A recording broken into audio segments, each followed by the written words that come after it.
Steak knives indeed.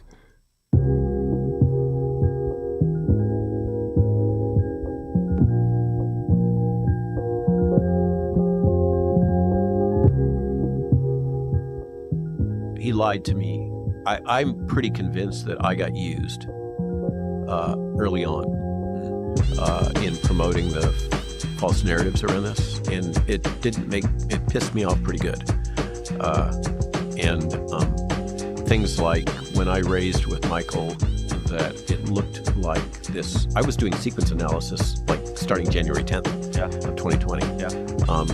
And I raised with Michael, this looked like it was an engineered pathogen. And his comment was, straight out. These guys are really good at lying. You've got to understand, if you're dealing with anybody in the intelligence community that are operative, they are trained liars and trained psychological manipulators. That's what they do, the field agents. Do you think you can pick one out now? I mean, someone said to me, Dell, you've got to be surrounded by agents at this point. People around you, people you're talking to. It's highly the probable. work that you do, you've just got Highly Kennedy into probable a that position no one wants them. That your cell phone and your data infrastructure are compromised. With things like Pegasus 2, which you can't track.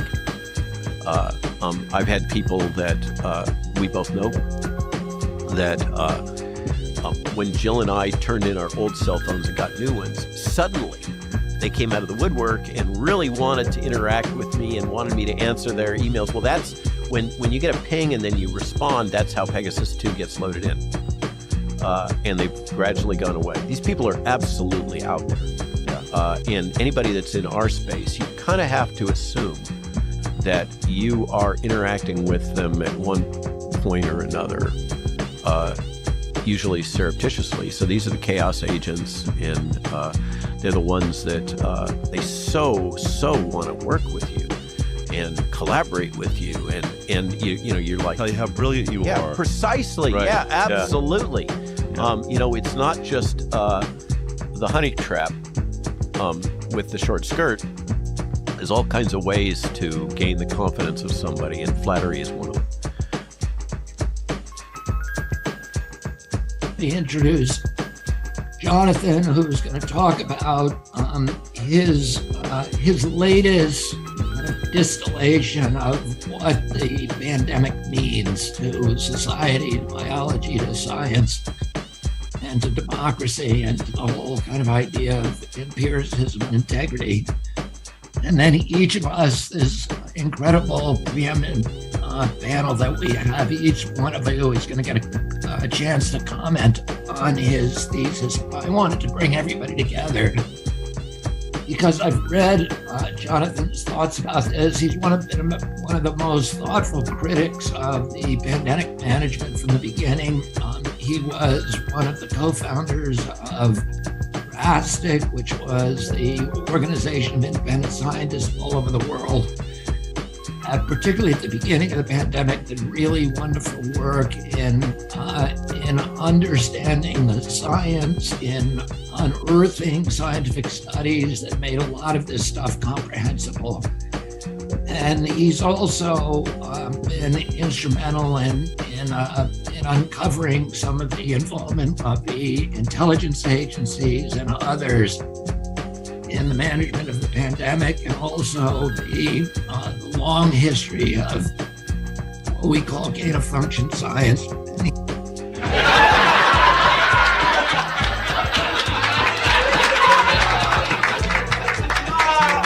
Actually, JJCouey's insistence, and I think he's right, on calling them transfections rather than vaccines.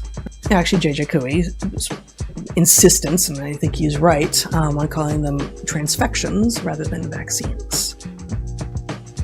But you can tell if someone's lying. You can sort of feel it in people. And I have lied. I'm sure I'll lie again. I don't want to lie. I don't think I'm a liar. I try not to be a liar. I don't want to be a liar. I think it's really important not to be a liar.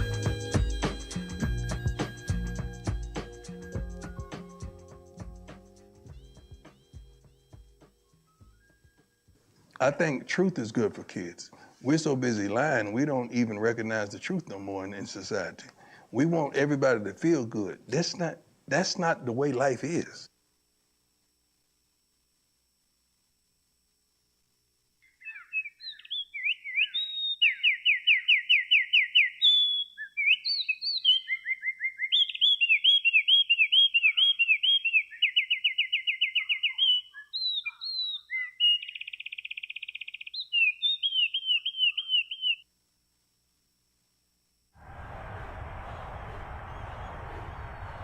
I don't care how you get there. I don't care what you do to get there. The goal is to win. What time is it? Game time! Woo!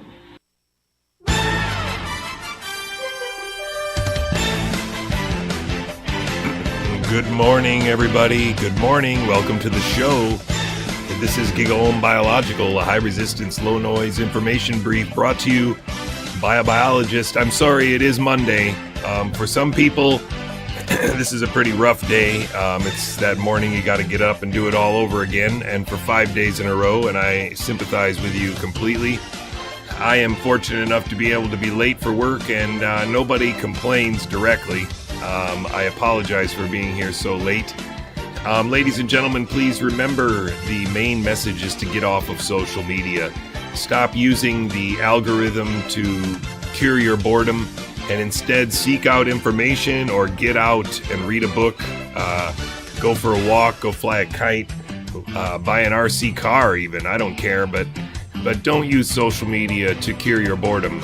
Ladies and gentlemen, autism spectrum disorder is a mythology that's used to make sure that intramuscular injection is never questioned as a methodology, that virology is never questioned as a science, that public health is never questioned as a reason.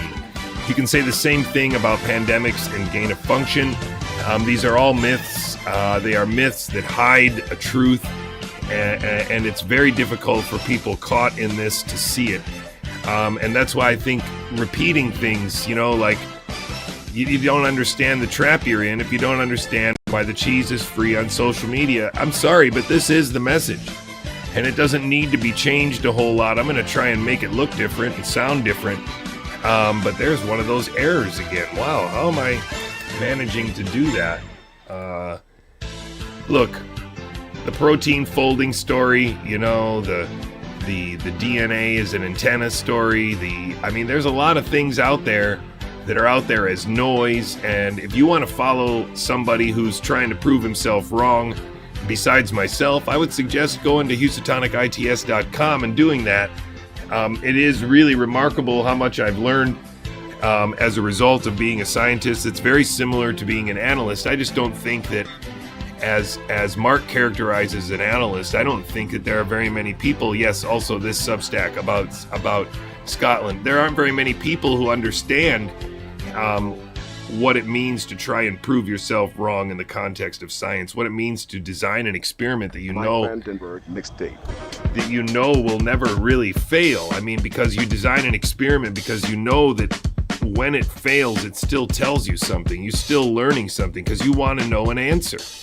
And if you want to know an answer, then actually no is as good as yes, right? If you just want to know. And that's the real trick here, is that most of these people aren't playing that game honestly. They are pretending as if they want to know, but they've also offered an unreasonable amount of certainty, often at an unreasonably early time. This is a message for Americans because I do think America has one of the last open doors in order to get out of this very big global trap that is social media. I don't think you can underestimate how this militarized weapon of social control is being used to subvert nations around the world, or at least threaten to subvert nations around the world. And so we need to stay focused more than ever, because social media is not something you can just use willy-nilly and get away with it. You will be bamboozled. You've got to be there, and you've got to stay focused on the biology. You've got to not take the bait that's there. Like 9 out of 10 things you see on social media are going to be something that's either false or tilted in a way so as to be dishonest. And finally, you gotta make a habit of interacting with your real live neighbors. And this is going to be very important should the internet go out. And I'm not making any jokes about that. The internet could go out for a wide variety of reasons, even if it's only for a couple of weeks. It could just be that the power goes out.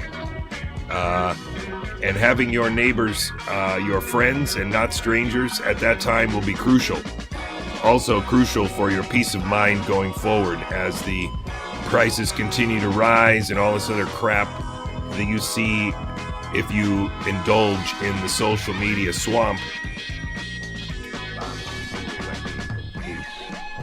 Ladies and gentlemen, the voice that you hear is that of Jonathan JJCouey. I'm coming to you live from Pittsburgh, Pennsylvania, in the back of my garage. You can find the stain of my academic work on the National Library of Medicine website, PubMed. I used to be a faculty member of the University of Pittsburgh School of Medicine until I was told to go home and turn in my badge and keys until it would be safe again for me to come back. And then they terminated my, they didn't terminate my contract. They just kind of paid it out and then didn't hire me back, didn't help me get another job, didn't let me finish any of my work, etc., etc. I've also presented 3 times to the group named Panda, but they didn't put those on Rumble because instead what they did was they diluted and obfuscated whatever limited information they were told was okay for the script, and then they pretended like they learned it from themselves. And one of the best examples of that is the Woodhouse 76 blog written by the trader Jessica Hockett in Chicago, Illinois. She may have a last name named Faber. I don't know. I saw some mouse on the internet say that her last name might be Faber. Ladies and gentlemen, I've also participated in the writing of the Wuhan cover-up book. That was a nearly year-long employment under the auspices of working as a scientific consultant for CHD. And then I transitioned into a staff scientist position under the direction of Brian Hooker and Mary Holland, who the same people then fired me at the beginning of 2024 for talking about Robert Malone and Meryl Nass on my stream. I've also been asked not to talk about Robert Malone by one Jayanta Bhattacharya, who's now the head of NIH. He told me that he was likely to be the head of NIH before anyone else knew about it, and told me that, it would be great if I would stop talking about Robert Malone. He didn't just say it once, he said it 3 times in one weekend, and that was, I think, the 3rd weekend that I had met him during the course of the pandemic. Serendipitously, at the gatherings of the Broken Science Initiative. This timeline is malevolent. All I can do to keep my sanity is constantly remind myself and recheck my notes about exactly what's happened so that I don't feel crazy. And sometimes I need to go all the way back to my time on JC on a Bike, which is my original YouTube channel, where I was still sucking up to the faculty of the University of Pittsburgh trying to get a job as a permanent lecturer. JC in the Woods is my response to being struck a couple times during the beginning of the pandemic, and now I'm occasionally using that to live stream, but they both have strikes on the channels now, so I guess today I'm on JC on a Bike. I think so. And how it works is that I've got some supporters that help me out a lot, and I've got some supporters that help me out a little bit, and together that adds up to enough for me and my family of 5 to I wouldn't use the word prosper, but I would use the word pay all the bills. Although right now, we're pretty behind on both credit cards that matter, and that's because when we can't make it, we use credit cards to do it, and so I'm very shamelessly going to tell you that we are running on fumes. And so if you want to help this out, go to GigaohmBiological.com and find a way to support, because all these people on Substack, they don't need your subscription of $5 a week. I need your subscription of $5 a week. If you go down and scroll down, you can use PayPal to do $1 a week. And really, if we just had enough to keep this going, this would be an eternal show. Because I do enjoy producing it. I do enjoy the reading that I get to do. I do enjoy all the learning that I'm doing over the course of the 6 years. I just don't enjoy the struggle of shaking a can on the internet. It would be great if I didn't have to do 5 shows a week to barely even get where we need to go. But I don't really know how to do that any other way, because the internet is flooded with stuff. And it's flooded with stuff that doesn't ever stop coming, right? It's never going to stop coming. None of these Substacks are ever going to stop. Good morning. My name is Jonathan Couey. Hello. Welcome to the show.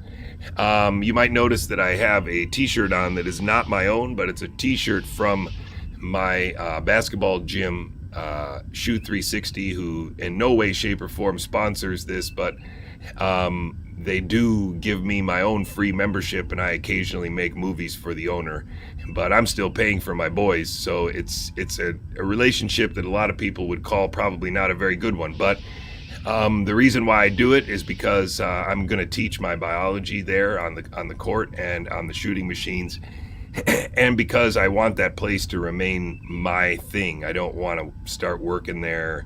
I don't want to be some guy that produces media for that place, because then it won't feel like the temple of whatever that it is. I mean, it is wonderful to walk in there and hear the noise and the echo, and then be able to do what I can do there. It's a wonderful place. I don't think anybody should go there or join it or anything like that. I think it's just fine the way it is, in much the same way that I think the upper part of the main part of Michigan is a place where you don't need to go visit, just like Door County in Wisconsin is a place where you never need to go visit. These places are best left alone, and certainly Shoot 360 in Pittsburgh is one of those places where if you like basketball, you can probably find a better place closer to you, so don't bother looking for it. Anyway, the goal of the show today is pretty deep. Sorry. Oh, man, shoot, I didn't set that up. My goodness sakes, this is some serious amateur hour. I really thought I did the checklist. I'm not a pilot. I don't have a checklist. I should have a checklist, but I don't have a checklist. And then I want you to be size A, I believe. Is that right? Oh, I didn't do that either. See, no checklist today. Sorry about that. I'll just do my hand here, and it'll be fine. Let's see. Yes, right there. So I do think, oh yeah, so I was explaining Shoot 360. The shirt says, I think it's meant to say shot 10K. So yesterday I made my 10,000th jump shot. It took me 19,700.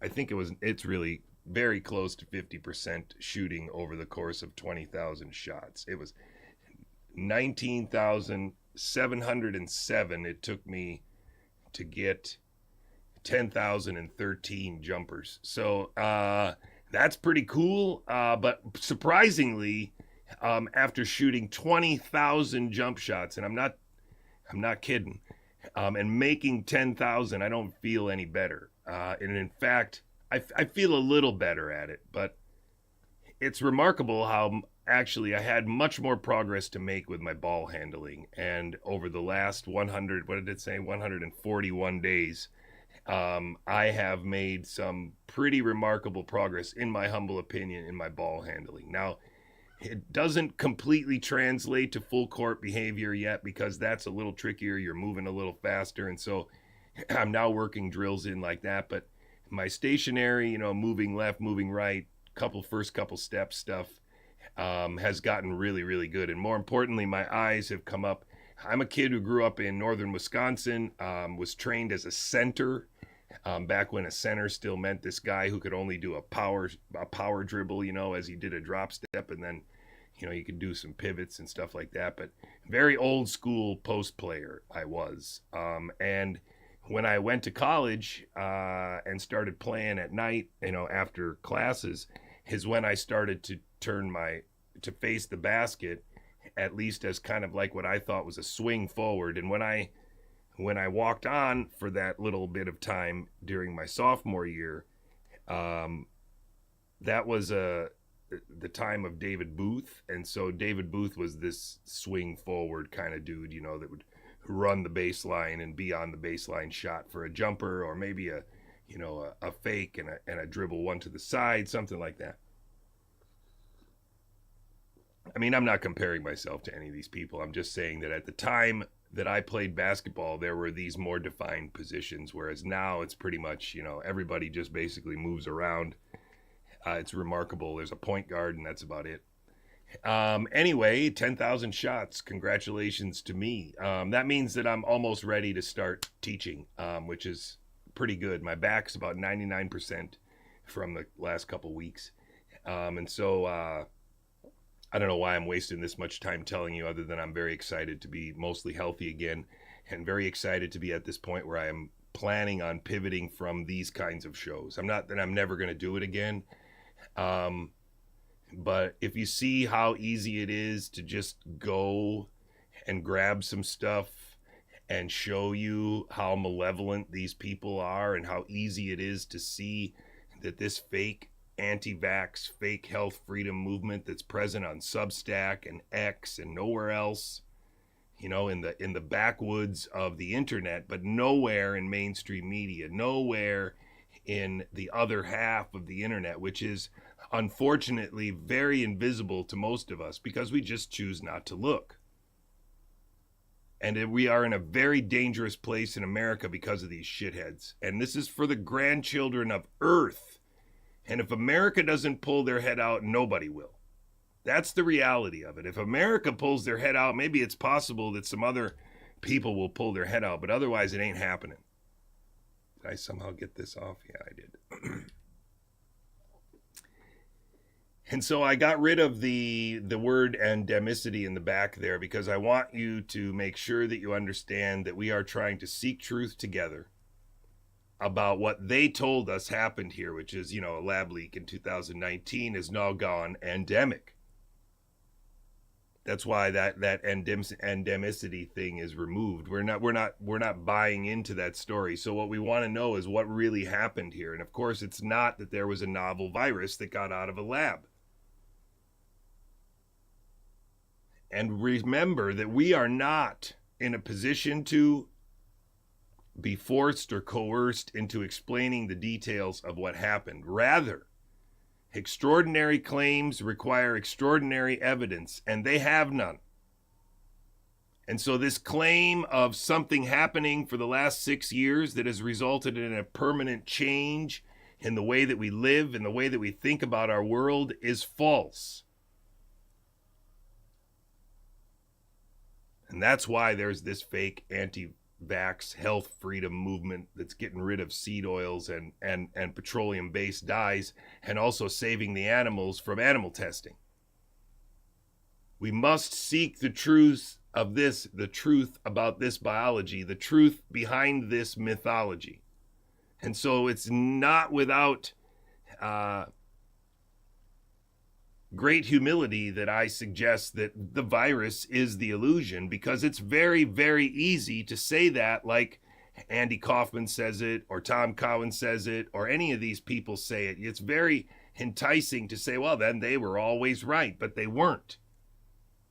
Because what those people have masterfully covered because of the unique script that they are all on, none of them have talked about the fact that recombinant DNA or RNA can be produced in high quantities only one way that we know of cheaply, and that is using bacterial cultures. And that is indeed how it is done when the goal is to produce a protein biologic, one of the most popular of the biologics that pharmaceutical companies make. That class of drug, a protein-based biologic, is produced using recombinant DNA produced in huge vats of bacteria. And none of these people, absolutely none of these people that have been present since the beginning of the narrative on the pseudo-conservative, it's a fake conservative side of America, the skeptical side of America, all these people have been put in place to make sure that they never, ever say that. And they could have said that in 2020 when this all started, because that was the standard in the industry.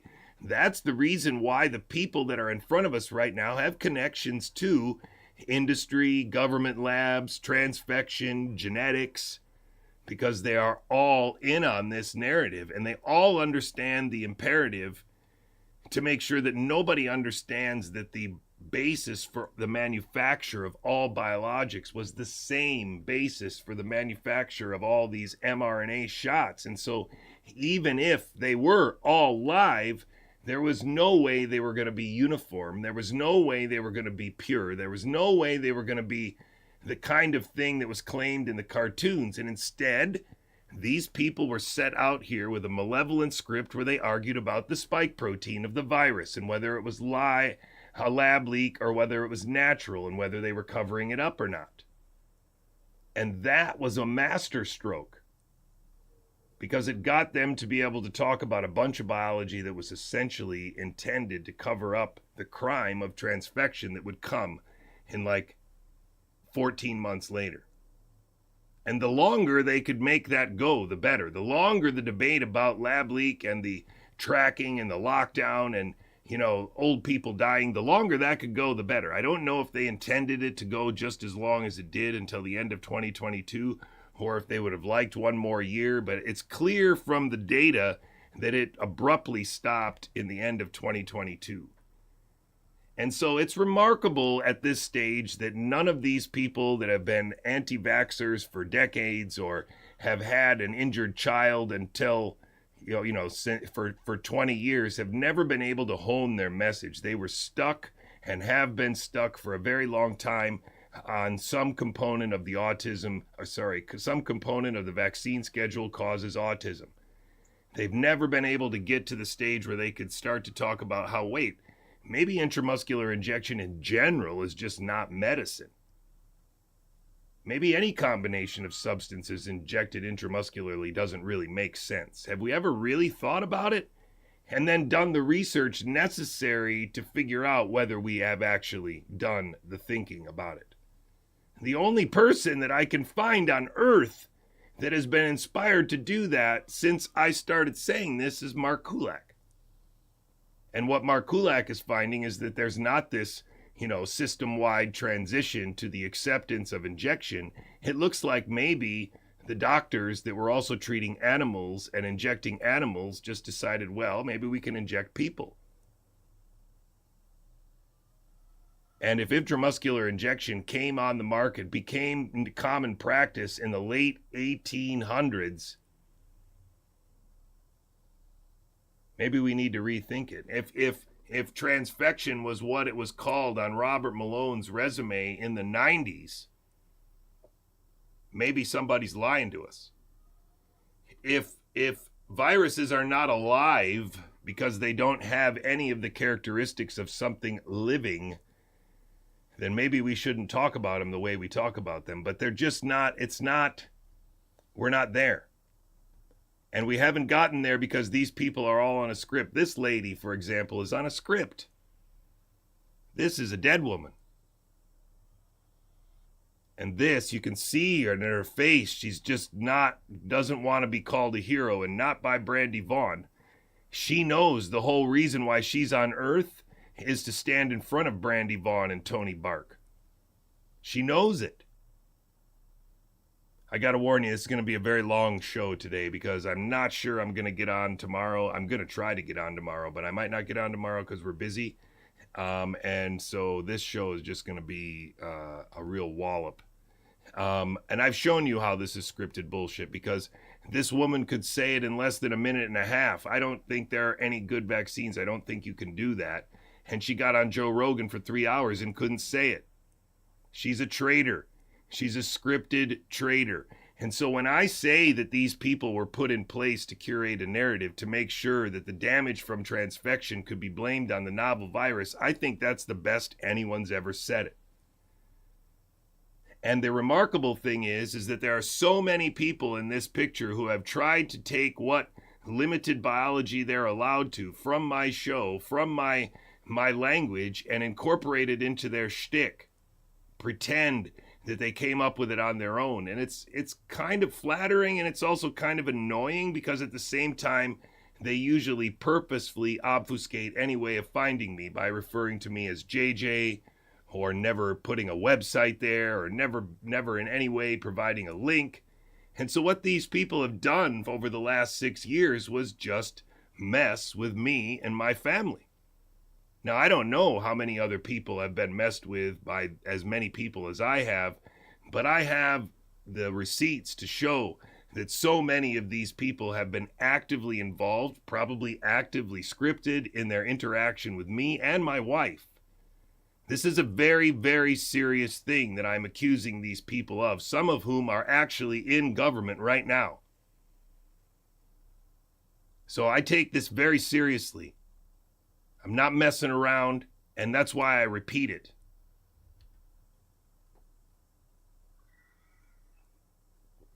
Now, I would especially today like to talk about these because it's a great example of how Substack has been weaponized against us. Now, remember, Substack has all kinds of AI features, and AI features allow it to do all kinds of things, especially for people with admin privileges. So I just presume that anybody that's writing a Substack for this group here is actively manipulated, even maybe just they're allowed to post whatever they want to, whenever they want to, when they want to use their Substack.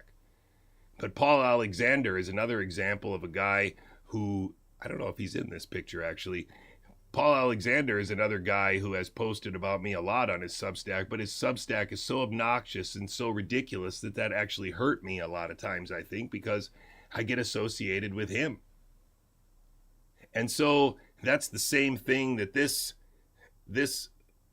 small little gnome of a man here also did from his desks in Tokyo or the UK or wherever the hell he lives. Maybe he lives in India. I don't know. And that's what this little gnome did, Charles Rixey. These two guys came to my house. Paul Alexander came to my house. CHD employed me. Robert F. Kennedy Jr. employed me. I mean, this is no joke here. I just want the truth out. I want people to understand that they could have told you everything that I'm telling you in 2020. That it was always transfection, that there are a million reasons not to do it, that PCR was never going to be specific, especially because they don't make any attempt to differentiate it from a background. And you don't think that these people could have told you that in 2020, or that these people are not scripted by them? It's just absurd at this point. The same joke that Jessica Hockett played with Pierre Corey when we were still in communication with her, where she got a Substack response from Corey a couple times with a few hundred videos. He made video responses to all of her questions. But as soon as we wanted them to talk about supplementary oxygen and how that might be dangerous, suddenly, I don't know, Jessica Hockett decided to burn all bridges and disappear and pretend like we never talked. And she's still working right now. Here it is in April 2025 with Jonathan Engler and Martin Neal, as I accused her of, but now also having the same kind of discussion, response, and callback on Substack with Sasha Latipova, the mother of Soph, this teenage girl who was making all kinds of ridiculous videos before the pandemic, promoted by Alex Jones 3 times in 2019, even made a video during the pandemic about shooting Trump and Biden, with her mom being the cameraman most likely. This lady was promoted multiple times by CHD, by Meryl Nass, by Nass and Polly had her on a webcast once. She was also on American Thought Leaders with the Epoch Times. And now we're supposed to believe there's some spontaneous discussion about whether there was a poisoning event in New York City because, we're all so smart that we're just considering the best theories with the best theorizers. But don't forget that Sasha Latipova was on stage with Robert Malone in the beginning of 2023 in Stockholm, Sweden, with Meryl Nass and Asim Malhotra, Mike Palmer of the Doctors for COVID Ethics group. I mean, this is absurd. There's no possible way that these people are all random assemblies of international patriots fighting for our freedom. This is a carefully scripted group of shitheads that's getting their script from Robert Malone and Kevin McKernan. Even Nick Hudson, who's closely connected to those two over there because he's the other coordinator of Panda. Don't forget that Jonathan Engler is the co-chair of HEART, where Claire Craig works. Claire Craig was the head of the 100,000 Genomes Project before the pandemic. Not that dissimilar to what we're talking about here, where they use the pandemic to manage the population pyramid and invert our sovereignty into experimental animal status because that's what they all wanted before the pandemic. This is a retired pharma exec that if she knew anything, she would know how biologics are made and therefore know that an RNA made that way would never be pure. Just like this guy would definitely know that, and that guy would definitely know that, and that fat guy up there is probably too stupid to know that, but he's not too stupid to know that supplementary oxygen done willy-nilly, I don't know, at like 60 liters a minute of pure, would kill somebody. That's why Pierre Corey was a witness for the George Floyd trial and testified that the police killed him. These are all one show. And so as they perform on Substack and post on each other, it gets much worse than that. Because somebody like Sasha Latipova can also have like an anonymous Substack, where, oh, that came in wrong. Sorry, I got to change that. I don't want that first. I want that last. Because Sasha Latipova can also use like a anonymous Substack, like being nobody, going nowhere. This might be a good guy, who knows? But he writes a Substack with fuck off, fuck off, fuck off in the title, so he's not really trying to get a wide audience. But this Substack, of course, has a lot of commentary about how the no virus people are a fake. It's ridiculous to stop there. It's very similar to what I've been saying for the last 4.5 years, but let's ignore that for a second. Let's just assume that this is a spontaneous Substack and that this is just how we're going to get free, because people on Substack like this dude being nobody, going nowhere is going to save us. Well, what do we see in the Substack if we roll down to the bottom? We see 2 comments. There's 458 more comments, but there are 2 comments, 1 and 2. The second one is Sasha Latipova, and we're supposed to believe that that's by accident, that the only one that shows up on the bottom here is this Mike Wallach, and then Sasha Latipova. There's 458 other comments, but this is the one. Maybe this was the second one there. Who knows? Now, what I find very curious about this is just, let's read this. Yes, no virus trolls are a psyop. They are a nasty cult-like set of mostly anonymous trolls, but there are a few named individuals too. They behave very much like the Scientology cult. That's dumb to drop in there, because that's just a nod to Matt Crawford's Wild Goose Chase, or it might not be a Wild Goose Chase, but that's a thread that doesn't matter, because it doesn't talk at all about the brass tacks of how we think our way out. Very aggressive, post the same mockingbird comments everywhere, become irate the minute they are told to calm down. I had to ban several of them. Ooh, she had to ban them. One is Christine Massey, a total nutcase. If she shows up in your feed, my advice is ban right away. I got them under control on my page, being ruthless. Social media is like a prison yard. Now, so she's claiming that Christine Massey is her total nutcase, even though, remember, in my story, Christine Massey is the representative of the No Virus group that was having regular connections and communication with me while I was a staff scientist at CHD, and Mary Holland had asked me to write a suitable response where I tried to bring them both together in understanding that the manufacture of biologics was the key to understanding this. The illusion of RNA pandemicking was the key to understanding this. Understanding that it's always been transfection was key to understanding this, and they ignored it all. CHD ignored it, and more importantly, they hid behind the idea that the no virus people had such a ridiculous response that, you got to send some links and articles. Where are the articles that show that infectious clones are real? And it was like, wait, what are you talking about? You're not that dumb. But the whole time, of course, that was Christine Massey. So now we have Sasha Latipova, the mother of Soph, Alex Jones star, retired pharma executive, sold her company to Pfizer, got all of her money while she was at the University of Rochester from the Democratic Party, voted Clinton, according to her own daughter on Alex Jones. This lady, who once spent like 3 days in a row just tweeting all day long about how terrible I was. This lady right here was on stage with Robert Malone, is now saying that Christine Massey is one of these total nutcases. It gets so much better once you just open up and see it. Now, this is another comment that she makes, which I just find extraordinary. I know the difference between informed debates and logical arguments and a total internet troll operation.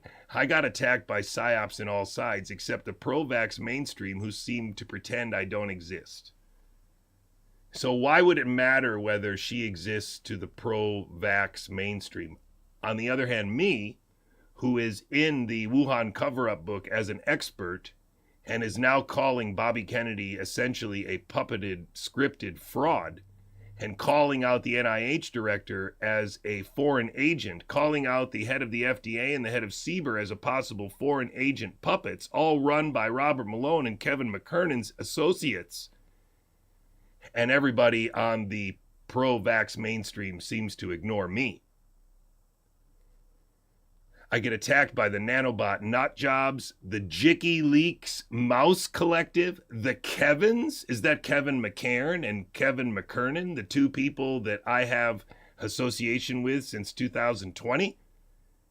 You mean the ones that I've been calling out for the last 5 years? Robert Malone and half of the Maha and their trolls, you name it. I'm an expert at attracting all the best the internet has to offer. And the no virus anonymous swarming of any account that has a following, that's a psyop campaign without a doubt. Those are not good people trying to convince. They are a nasty bullshit cult. Thanks. They are not in search. You see, this is the how fraudulent it's become. This is the last of their bench. They're actually considering the possibility she's auditioning to play the role of opposition to the Kevins. The mother of Soph. I don't know why that happened. What was that? Hold on one second. Oh yeah, that was that one. That's fine. So let me just show you what I mean here. Just watch this. This is that comment that I just showed you right here, right? This was the one I clicked open, and this is, I know the difference between informed debates. Now, if you scroll and look at all the comments, remember, these are all the comments that are under her original comment on a Substack that she didn't write. Now, if I show you this, and you can't tell me that they're not working there. You can't tell me that they're not working at Substack and being paid through the laundering money machine of the fake subscriptions or whatever the hell they are on Substack, because this is absolutely preposterous. There is no way that somebody who has a life is doing this on a daily basis. Look at all these responses that she wrote in one day of comments on a Substack that supposedly she didn't even write.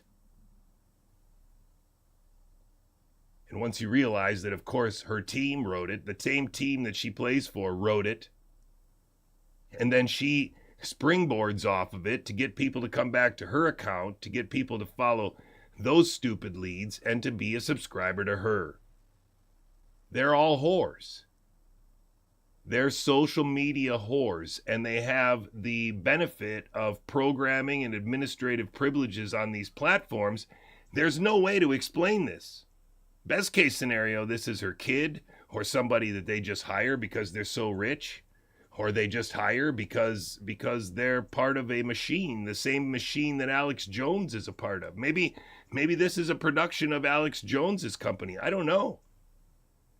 Why not, right? I mean, he had her 3 times on his stream. I mean, she's clearly an abusive parent in the sense of, if you look at the earliest videos of Soph, when she's really underage, it's just gross. And to think that CHD and Meryl Nass and Polly Tommy promoted this woman as some kind of legit chick that have been on stage with her multiple times. I mean, Mary Holland just said her name the other day. I mean, it's gross.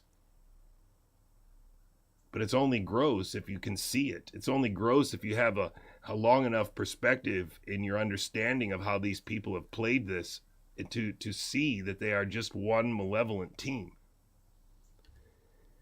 So not even a day ago, she says that pandemics are fiction, and gain of functions are also fiction. So she's trying really hard, really, really hard. And Daniel Nagasi is telling her, no. And just to tell you, Daniel Nagasi might be a good guy, but the only contact I've ever had with Daniel Nagasi is that he contacted me on Twitter and asked if I wanted to start a sequencing and synthesis company.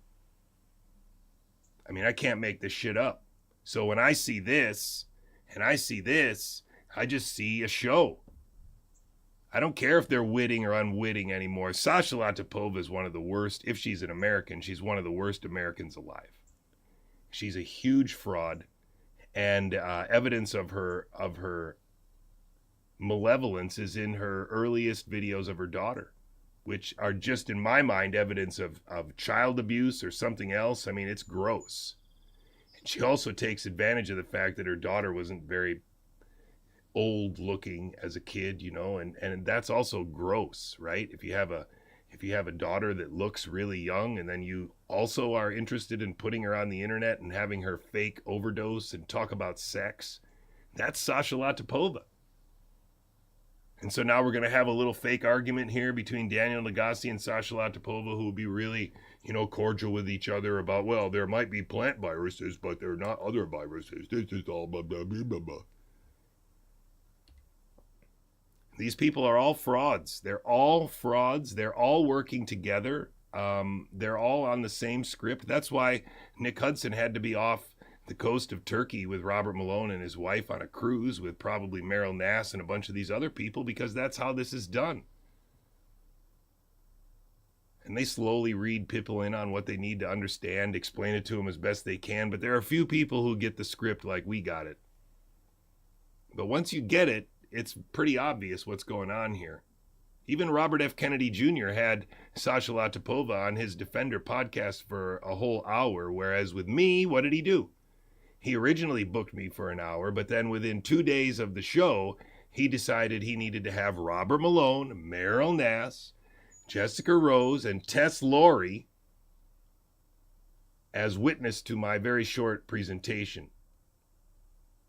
I mean, that's the admission. That's it. Robert F. Kennedy Jr. is scripted. He has handlers. He has people that he trusts, and those people are manipulating him. They've used him to get people into positions of power.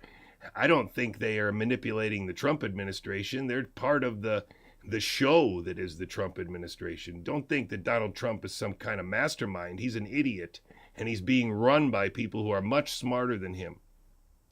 He's just better on camera than Joe Biden.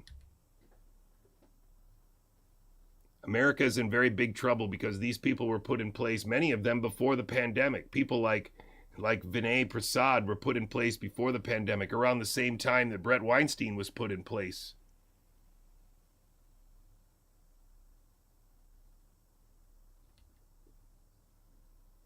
And so these key actors, which were put in place, look at this now. I have to zoom out because I don't even have this data for the black space over here. I don't have this data.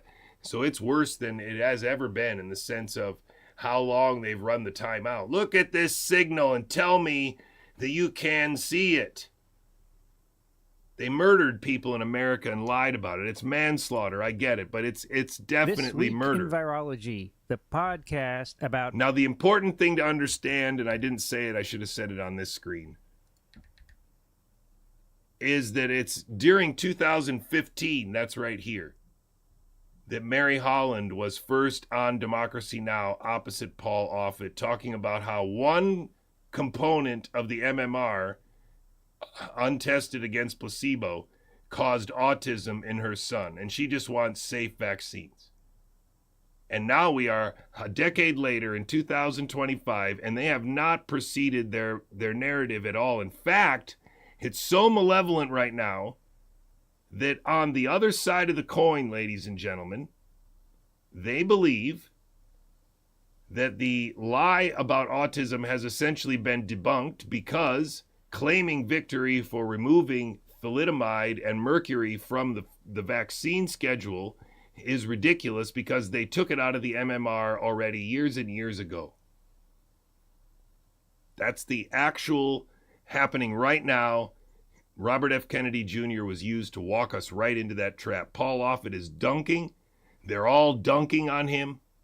And it's happening all over the internet and all over mainstream media. It's absurd. And at the same time, we have people telling us it's good. So first, watch the bad, and then we'll watch the good.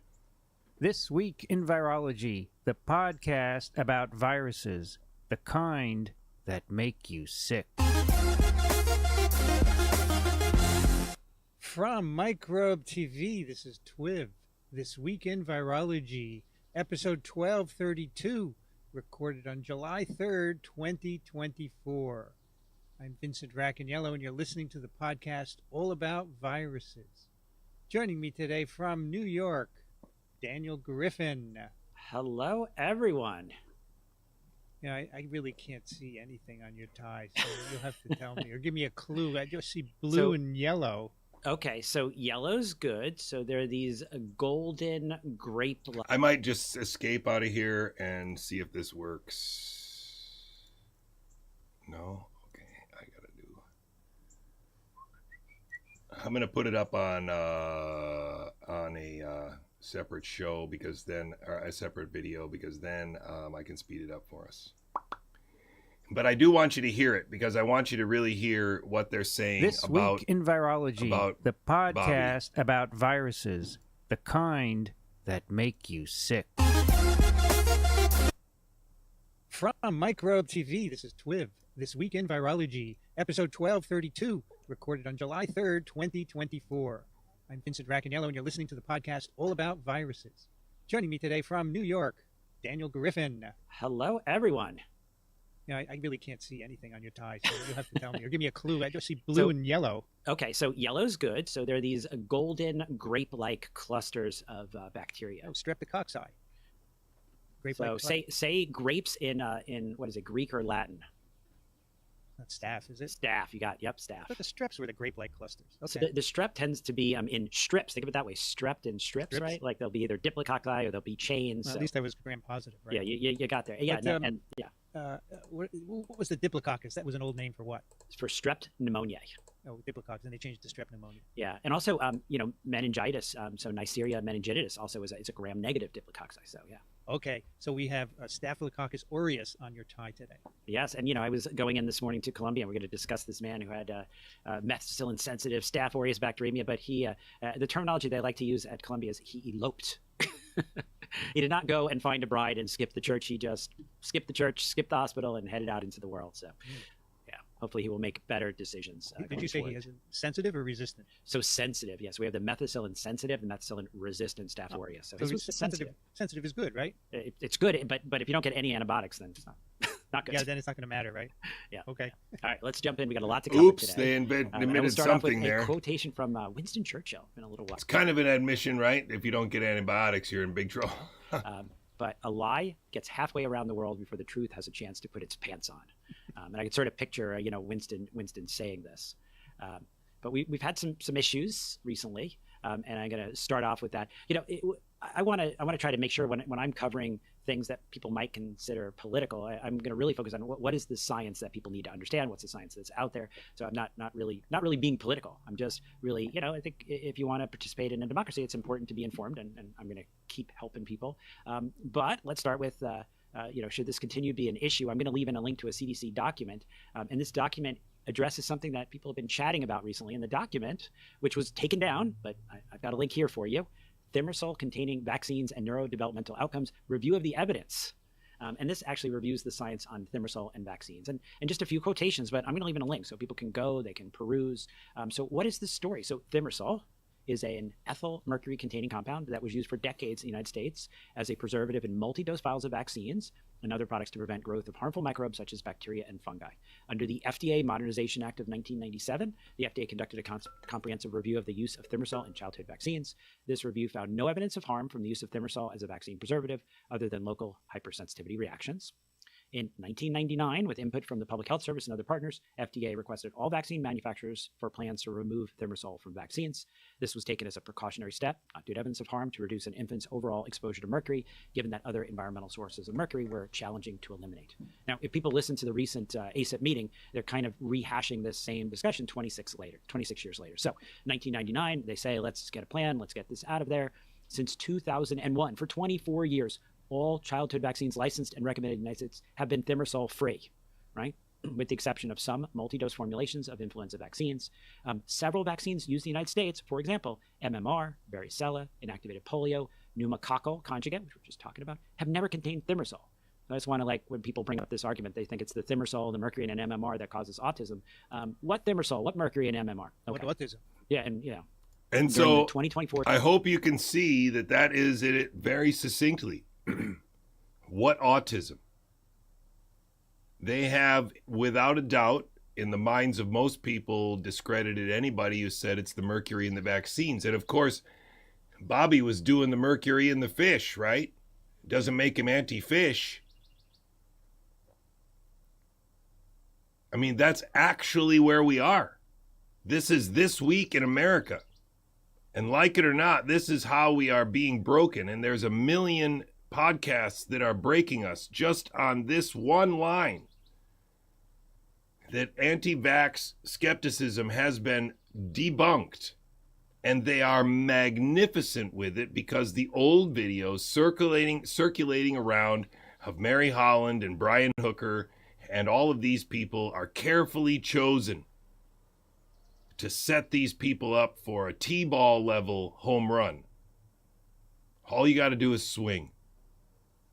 This is incredible because Paul Offit, of course, is doing it too. 2025 season, 96% of all the flu shots in the U.S. were thimerosal free. 98% of federal vaccines procured through the Vaccines for Children or 3017 program, thimerosal free. A recent analysis from CDC's Vaccine Data Link, because they're all worried about, the pregnant women are getting this, only 0.3% of doses had thimerosal. So thimerosal was taken out of vaccines in the U.S. in 2001. MMR vaccines do not and never contain thimerosal in the U.S. Recently, this whole discussion, they spent like a whole bunch of our taxpayer dollars, chatting about revisiting this. And then they had this, thimerosal, vaccines not recommended. The WHO responded to the ACIP decisions, and they said thimerosal has been reviewed multiple times by multiple agencies, including WHO, and it's clear from the evidence that there is no evidence of harm from the use of thimerosal. Dr. Catherine O'Brien from the WHO told reporters on Friday. All right. It's just a show, Daniel. They just want to show that they're in charge.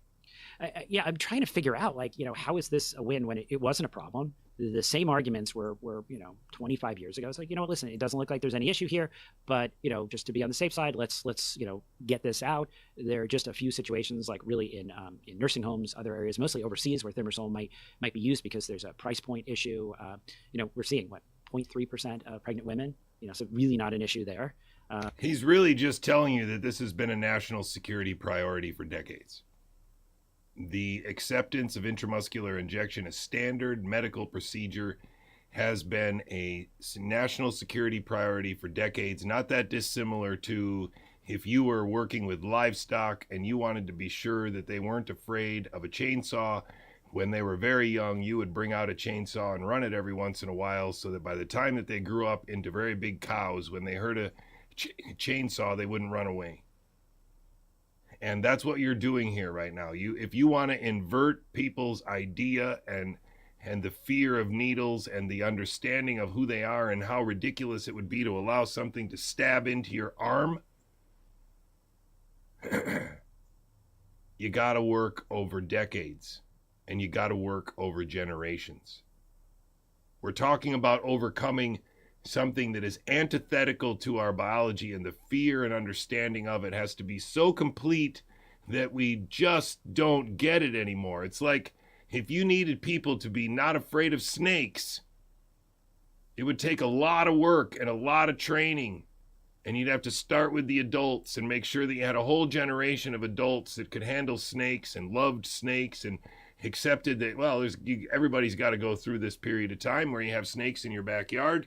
And so you're going to have to pick one up, you're going to have to hold one for a little while, and you're going to have to be okay with it so that when you have kids, you can do the same thing with your kids.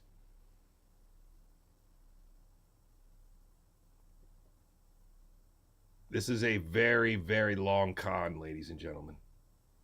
I hate this message, but it is the truth. It is the truth as best I know it.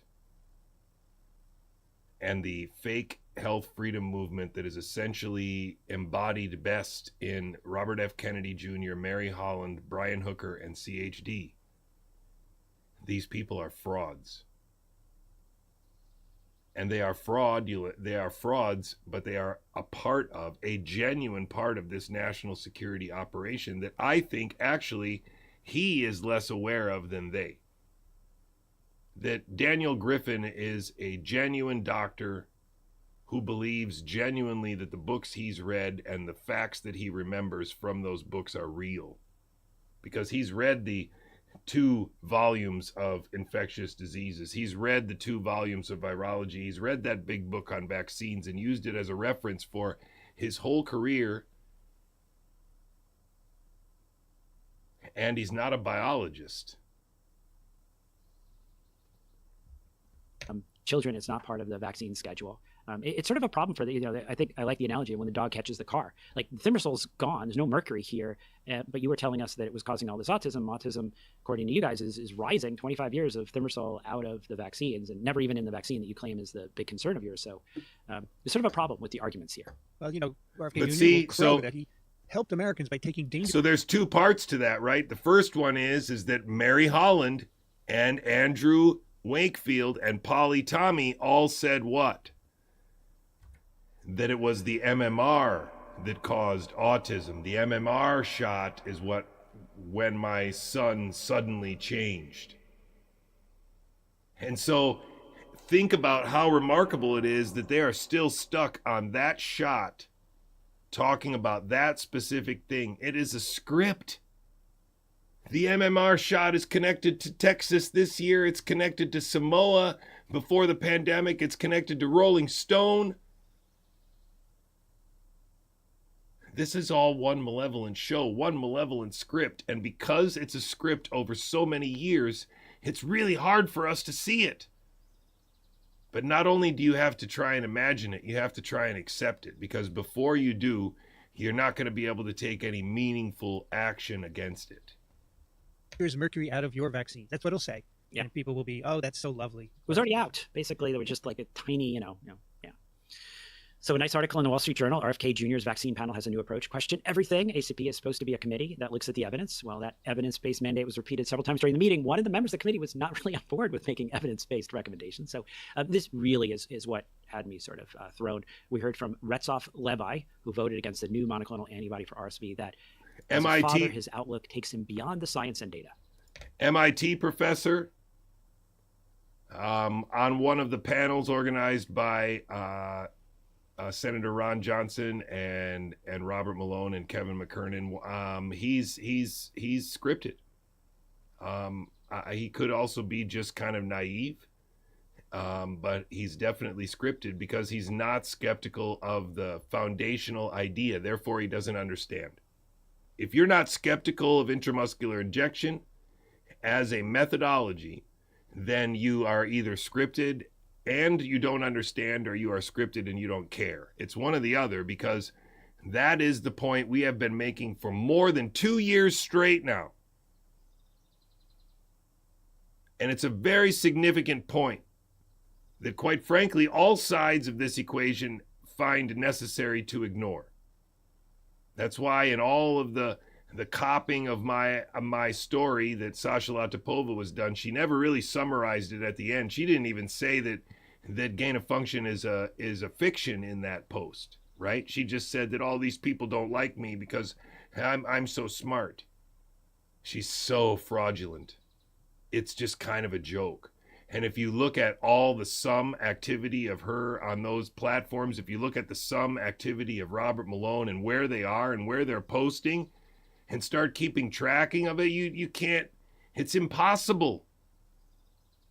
None of these people are real. They are weaponized images on a social media platform or platforms. And those weaponized images have confused the truth-seeking conservative right of America and fractured us into a million little pieces. And it's going to cost us our country if we don't pull our heads out, because the left is pretty unified on the fact that these people that we're cheering for are shitheads, and they're right. They're right. What the hell is he talking about? First of all, why is he on there?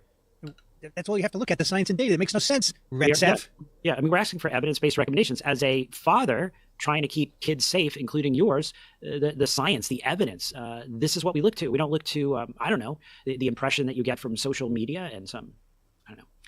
So Many who work to provide vaccines already review the ACIP as a lost cause. The University of Minnesota is now home to a group working to make alternative recommendations, the Vaccine Integrity Project. And I'm going to read a quote here from Michael Osterholm, the epidemiologist who helps direct this project. The meeting served as further evidence that vaccine information and recommendations, at least temporarily, need a new independent home outside the U.S. government.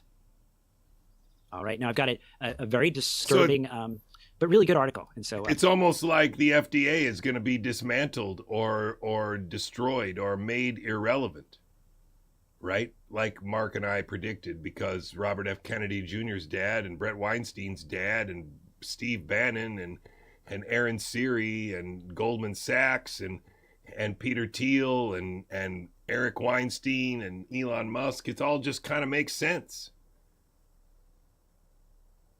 America's being sold to the highest bidder, being fought over by the highest bidders. I don't know how to exactly characterize it, but we were the victims of an elaborate long con. Maybe because it's hard to keep a project like the Human Genome Project going continuously without people wanting to retire and then other people wanting to take control of the vacuum that's left. Maybe that's what we're witnessing right now. I don't really know. But I do know that none of the things that are being made to seem as though they are very interesting on social media are interesting at all. All the wrong questions are being amplified. All the actors are being amplified. All of the nonsense is circulating. There's nobody like me, Mark, and Joe. If you can only read one article, read this one. Top FDA official overrode scientists on COVID shots by Christina Jewett. So this deals with another issue.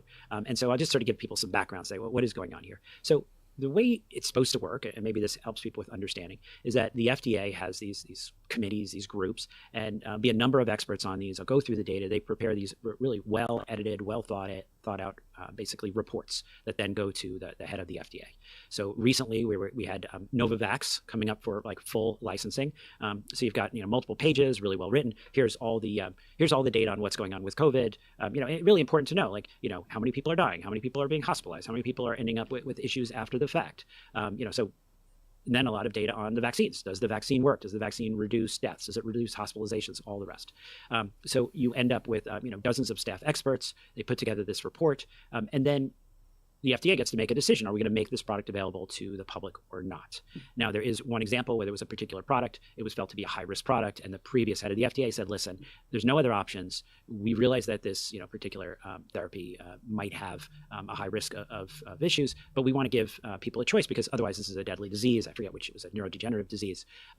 And so that was sort of the only precedent we have in the past. But the FDA is there to make a decision, license or not, we're going to license it, but then I'm only going to decide who gets access. I'm going to make everyone else use it off license. So Vinay Prasad for Novavax and the new Moderna mRNA COVID vaccine is basically going to override. He's going to reject the recommendations of his staff. So this article really outlines how Vinay Prasad, the appointed FDA administration's top vaccine official, rejected broad uses of 2 COVID vaccines, citing unknown risks or injuries despite assurances of safety from dozens of staff experts. So what was my reaction?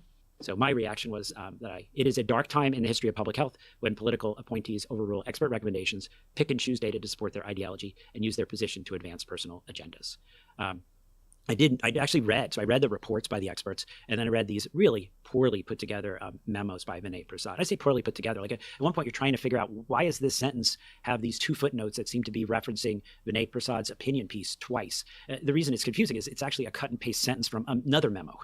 So he's not even properly having his memos, proofed on something as serious as, restricting access to these vaccines and forcing those who may want to access those to have to do it. What I'm suggesting to you is that these are not by accident, just like the accidental inclusion of seemingly AI-generated citations in their other reports is not by accident.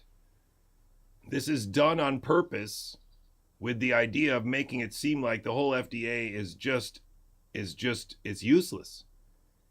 And it's not only them, right? This is ongoing.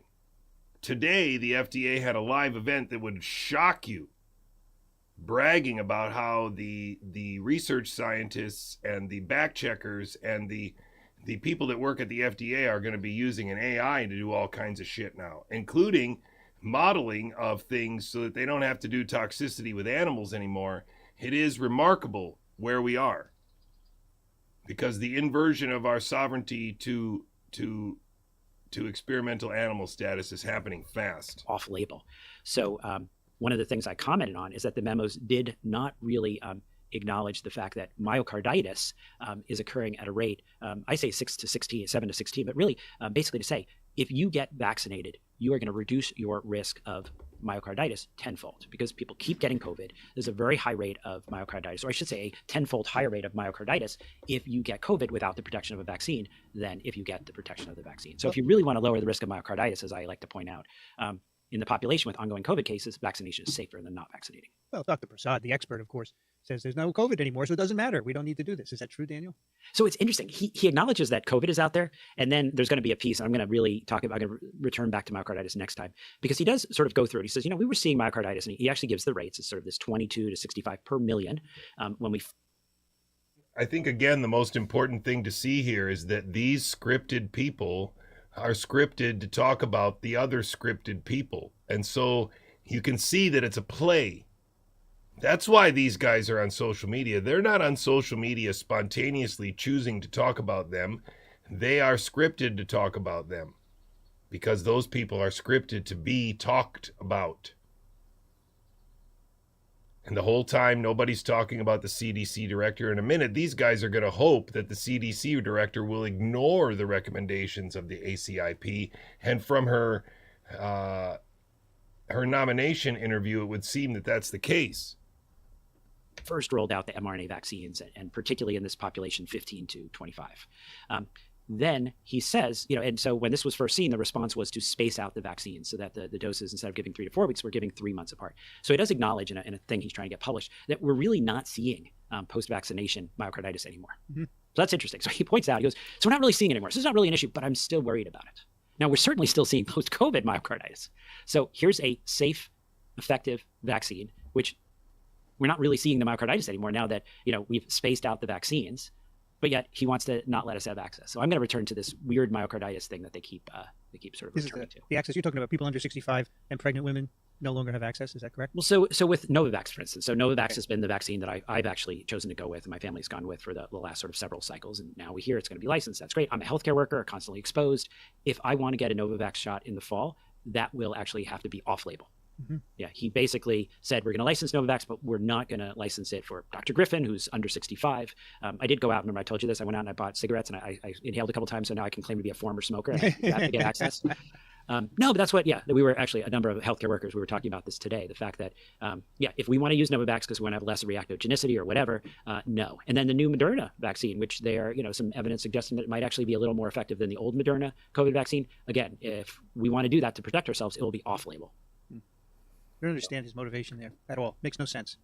It does make no sense, and unfortunately, this is probably the trope that got him in this position. He's got all these, these interesting ideas, epidemiology ideas about this healthy vaccine bias and why he can't trust any of the data. But he's an oncologist. He's not a vaccine, expert. And so it's really, as sort of said, it's a dark time when you've got this political appointee. He's got his own, ideology, his own agenda. And then even when you present him with, really, here's all the evidence, here's the science, you try to explain it to him, he's, I don't care. I've already made up my mind. I made up my mind, 4 years ago when we first saw the myocarditis, and it ain't changing, Now, where we need to get is to the point where our high school teachers and our high school students can look at this man or sit across from this man or be in the chat of this show and say that actually you're wrong. It is, and let me rewind it just a little bit to make sure that I say it correctly. His own, ideology, his own agenda, and then even when you present him with, really, here's all the evidence, here's the science, you try to explain it to him, he's, I don't care. And so the idea would be to challenge them to give you the science that shows the things that they are certain about. And one of the things that they need to show you is the science about why intramuscular injection is such a great methodology. Explain it. Why does it work better than subcutaneous injection of the same antigen combination? Why does it work better than inhaling the vaporized version of the same antigen combination? Why does it work better intramuscular injection versus a pill? What's the difference between those? Talk to me, Goose. Tell me what you know. That's how you challenge your family and friends to realize what they themselves don't know, but they are very certain about for some reason, because that's a sign of skilled social media use, that you don't actually know, but you're certain about it. And if it's about, like, what the best basketball team is in the NBA, because you're just certain that the Celtics are the best team, because you're from Boston, that's very different than what I'm talking about. I'm talking about people being certain about RNA being able to pandemic, but they can't explain it. When you challenge them to explain why RNA can pandemic better than DNA, can you explain it to me? If you ask them to explain how intramuscular injection augments the immune system depending on the combination of substances you choose, they won't really be able to explain it to you. They'll have a hand-waving version of it, which involves a very limited number of moving parts. And it is only through 6 years of work that I'm able to show you this, that these people are so malevolent and the script is so bad that I could go right now and pick up those 6 books and scream, just like I did for Paul Offit, you don't have the requisite knowledge to argue with these people because you haven't read these thousands of pages, and you, more importantly, you don't accept these thousands of pages as fact, when in fact there's very little empirical evidence for such a high fidelity understanding of what is essentially a genetic background that's irreducibly complex. And the only tools that we have to reduce that complexity or to measure that complexity are very flawed. And they're all part of the Human Genome Project illusion. That whole core molecular biology illusion is the Human Genome Project. I've already made up my mind. I made up my mind, 4 years ago when we first saw the myocarditis, and it ain't changing, Unbelievable. So what's going to be a challenge here is they're sort of trying to get things right, sort of up ahead, because what had happened in response to the recent ACIP meeting is, a lot of the professional societies like the American Academy of Pediatrics, American Academy of Family Physicians, American College of Obstetricians and Gynecologists, they actually posted, hey, here are our recommendations. The AAP, for instance, has been doing this for decades upon decades, but now it's going to create a problem, because how do you create guidance if you've got the head of the FDA, not fully licensing these vaccines? All right, so, but fortunately, vaccine preventable illnesses are not a problem in the U.S., turning to measles. Okay, I say that with tongue in cheek because, ouch. The article assessing the transmissibility and outbreak risk of measles in the United States, 2024 to 2030, was published in JID. So here, these authors are really asking this question, like, do we have to worry? Is there potentially going to be a measles outbreak in the U.S.? Well, interesting question. So here, the investigators assess the local transmissibility and outbreak risk at present and in future years, under various vaccination scenarios in the United States. They looked at the, I love this, spatio-temporal outbreak risk pattern, and we've got projections through 2030, and really some nice figures here. So you can see based kind of where we are, and then with a 10% or a more significant drop in the vaccination coverage, what's going to happen within 5 or 2 years based upon that. And so if it declines by 10%, you can see, basically you're really starting to go up 25% and then 50%. So, yeah, not looking good. Not looking good if this vaccination erodes even further. And it's gotten to the point now, Vincent, where if you are a U.S. traveler and you go to, for instance, Honduras, you have to actually bring your proof of measles vaccination before entry. Gosh, I got mine in the 60s. Yeah, where are people going to? Now, proof of measles vaccination. I'm going to skip to the end of this video so you can hear one of the questions they answer. The whole video is pretty remarkable. It's really making fun of our side a lot. Catherine Organic asks the question of would good PCR controls show the background effect? And I guess your question is, if we tried hard enough, could we start to characterize that background? And I do think that they have made some genuine efforts to do that in other branches of biology, in the characterization of phytoplankton and the cyanobacteria and archaea.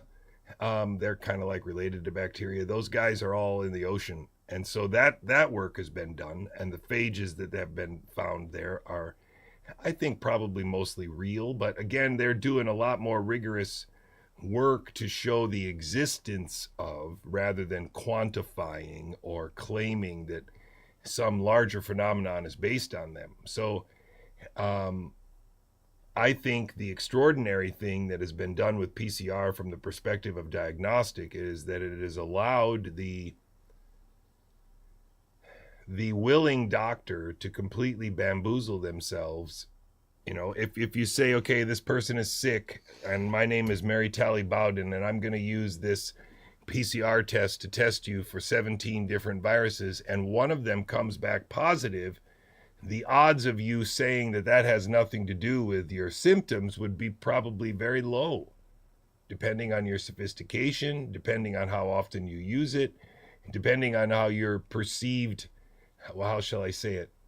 Your perceived role in the diagnosis of that patient. If your role in that patient from your training perspective is to follow a flow chart and an assumption chart, and one of those things on the assumption chart is now this PCR diagnostic, then you're done. You're just in it. And with regard to doctors working in hospitals, that's all you've got. Unless you're a private practice kind of doctor with your own set of patients, you're working for a hospital, you're working for a corporation. And so you're following protocols. You don't get a choice. Find this. Now, I think there will be some, you're old enough that you're before a certain date, so that will count for someone like you. But, a young pup like myself, I have to somehow get my vaccine records if I want to go visit Honduras. So according to the Secretary of State at the Ministry of Foreign Affairs and International Cooperation, Honduran authorities are requiring documentation to show proof of life. It was published in the journal OBGYN. And this is a cohort study among pregnant individuals enrolled in Kaiser Permanente's Northern California, KPNC, and their infants. They followed all infants from birth until the first occurrence of a PCR result positive for flu, or the infants reached 6 months, right?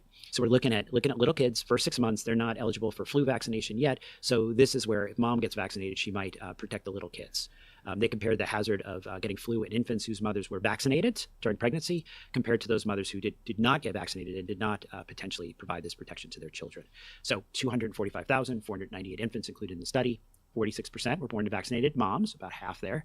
The incidence of influenza was lower among infants. And so they looked at nothing else but influenza. You see how ridiculous it is? This is fun. Now, I'm going to play the end of this video. Linnea writes, longtime TWIV listener from Alberta, Canada. Really appreciate your work explaining the lies about vaccines being spread by the current administration because they have spread to Canada. The Alberta provincial government has decided to become inspired by the RFK Jr. recommendations for COVID vaccines, and now COVID vaccines are no longer going to be free for most people, including healthcare workers, as of August. In the press release, they included some quick facts to defend their decision. Listen to this. Recently, the Federal Drug Administration in the U.S., there's no such thing, right, as the Federal Drug. It's the Food and Drug Administration. Even Canadian officials can't get it right. Stop recommending COVID vaccines for pregnant women and healthy children. And back to Linnea, it's horrifying and appreciate your work dismantling the lies more than ever right now. Not sure how to manage the situation, but along with an alarming amount of measles outbreaks, it's arrived here in Alberta and isn't going away anytime soon with our current anti-science provincial government. Yeah, no, it's really disturbing and it is challenging. And we're gonna keep communicating. We're gonna keep walking through this. We're gonna keep providing the facts. There are the people out there that they know that these things are untrue, but you can make a lot of money off getting someone to buy your nutraceuticals. You can get a lot of money getting that person selling nutraceuticals to pay you to get up on stage and say anti-science, anti-vaccine things. So fortunately, there's a multi-billion-dollar industry driving this. We're not a multi-billion-dollar industry. We're going to continue to stand firm to our oaths and our principles and keep communicating the actual information. And finally, Supply writes, been listening to you and the crew since mid-2019. Love it all. Question, when I started college, I had no vaccination records. I received a measles shot on December 9th and then again on December 12th from the health clinic. Same year. Okay. Based on everything I've heard. 3 days later, right, Dan? Yeah, I'm trying to figure, was it the same one? What's the story? This doesn't follow any kind of recommended cadence since no... They're joking about a college student who was coerced by his health center at the university to take an MMR shot, but then he took it twice, 3 days apart.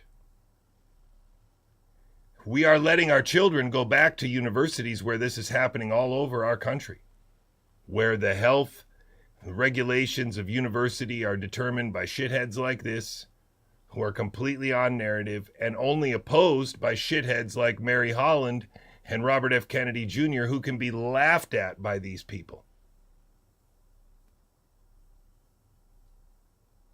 Beta cells had a chance to mature between shots. I don't know what the beta cells, the B cells. Maybe B cells, yeah. It seems like I should get another one, but it has been 11 years. Also, already missing Dixon. Going back to listen to all his jazz recommendations here, 2-dose series at least 4 weeks apart. So. Oh, I Not can't 3 deal. days. I can't deal with So should we it get anymore. another series? We're going to get rid of that one. You should actually figure out what that vaccine was. Okay, so it's the measles at 3 days. We're going to get rid of that one, and we're going to move on. And so I'm trying to make this point clear, right? I really think it's This worth week in spending time virology. understanding that these people are all scripted frauds. They're all scripted frauds. There's no reason to consider them in any other way other than as scripted frauds. Just like Robert Malone is a scripted fraud, and there's no other way to describe him. He is a scripted fraud. His claim that he was used to spread lies is just ridiculous, but he's actually the coordinator of these lies. I do not make this accusation lightly that he is one of the worst Americans alive. And I do not make the accusation lightly about Sasha Latipova or Jessica Hockett or the foreigners Jonathan Engler and Nick Hudson. These are some of the worst frauds on the internet. These people should be ashamed of themselves, but they're so happy with the fame and fortune that they get from this grift that they're fine with it because they know something else is coming in the future, and they know they're positioning themselves and their family better than they would have otherwise be positioned. I don't think this guy's very smart, but he definitely likes being in front of a camera. He likes to have fancy suits. He likes to have the staff and be the star. And so he's easy to use too. But these are seriously scripted bullshitters on a bullshit script. That's why I have these pictures. I chased them all down. I tried to teach them all this simple biology, and they all ran away, including our Health and Human Services Secretary right here. Including this guy, Asim Malhotra, including this guy, Paul Alexander, who came to my house. That picture's in my house. Including this guy who came to Pittsburgh. Including this guy that I saw at a CHD thing, and he couldn't barely stand to take a picture with me. Including this guy, too, at a CHD thing. And yeah, I've lost a lot of people. One of the most important to me is my best friend, Nathan. But, I got lots of pictures with this dude. And that's not by accident. They thought that the way that they could control me would be by recruiting me to be part of that Wuhan cover-up book, the lab leak thing. And that's why in the introduction, when you listen to the introduction that Robert F. Kennedy Jr. gives to me in the presence of Robert Malone, Meryl Nass, Tess Laurie, and Jessica Rose, that introduction is flattery. And it is a script where, I spoke out about the intelligence agencies and their role in gain-of-function science, as we call it. That's scripted bullshit. They're trying to inflate my ego and to make me sort of put the t-shirt on that says, yeah, it was a lab leak and I'm the one who figured it out. I'm a drastic guy. That's what they desperately wanted. That's why my name is in the book like that. That's why the quotes are in the book like that. And what I'm telling you is that it failed. The bullshit script failed at a crucial time when they actually put all their eggs in that basket and left me in the book. And it went to print, and it now exists, and they can't change it anymore, even though I'm telling you that book is bullshit, and they knew it before they published it. And the people that are listed in the acknowledgments page of that book know it's bullshit because I taught them all. So it's not just me. It's a bunch of people that are coordinating their lying and continuing to read the script provided by Robert Malone. That's why this is so important. What he says here is damning. This is not an introduction of some biologist who figured out the clones. Society to biology to science and to democracy. Look at my eyes. The whole kind of idea of empiricism and integrity. Listen to this. Each of us, this incredible preeminent panel that we have, each one of you is going to get a chance to comment on his thesis. I wanted to bring everybody together because I've read Jonathan's thoughts about this. He's one of the most thoughtful critics of the pandemic management from the beginning. He was one of the co-founders of Drastic, which was the organization of independent scientists all over the world, particularly at the beginning of the pandemic, did really wonderful work in... Look at all those sponsorships of all those places that all those people are making money from Substack, making money from promoting themselves, selling their supplements, going on their shows, touring the world as part of the COVID Summit show. As soon as I figured it out, all of those people left me behind, fired me, started ignoring me. And Robert F. Kennedy Jr., I don't think is smart enough or sophisticated enough to understand how all these people are coordinating their effort to obfuscate what I've taught him and what I offer as a way out. How I expose the no virus people as the same fraud as Mary Holland. But he can't take that. He never wanted a part of this vaccine thing in the first place. In understanding the science, in unearthing scientific studies that made a lot of this stuff comprehensible. And he's also been instrumental in uncovering some of the involvement of the intelligence agencies and others in the management of the pandemic, and also the long history of what we call gain-of-function science.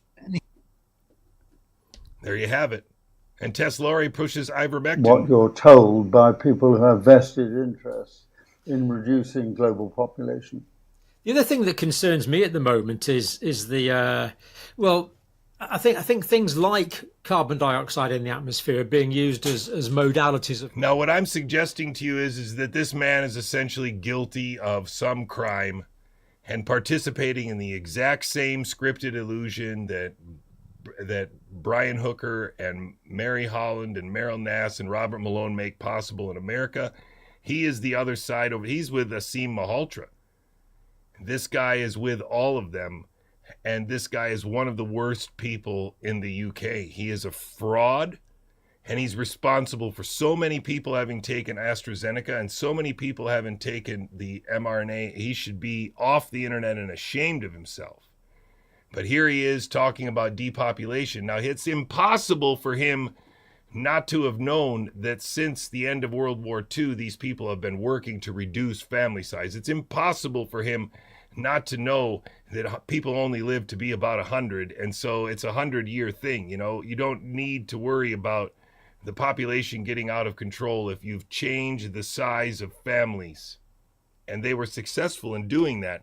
There's no way that guy doesn't know about the anticipated rise in all-cause mortality codified in the population pyramid, visible in this simple graph, and how it could be sculpted using manslaughter and lies to create the illusion of a pandemic. It's impossible that they don't see that signal is not natural. And it's impossible that they don't understand that was a problem incoming for decades unless they're willfully ignorant. They don't care. That's why none of these people have come up with a list. That's why this is fraudulent. Billions of dollars of revenue for the pharmaceutical industry.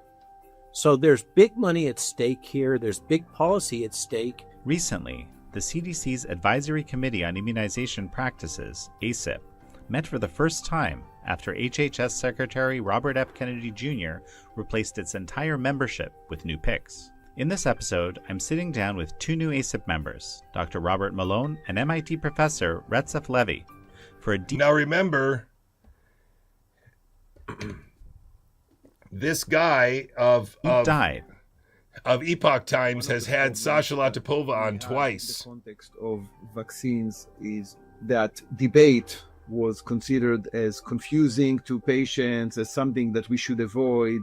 We take a look at... Recep Levy is basically a guy who had never had any skepticism in vaccines and is willing to have extra skepticism about the new vaccines. And so he's playing a role. He might be an idiot. It's possible.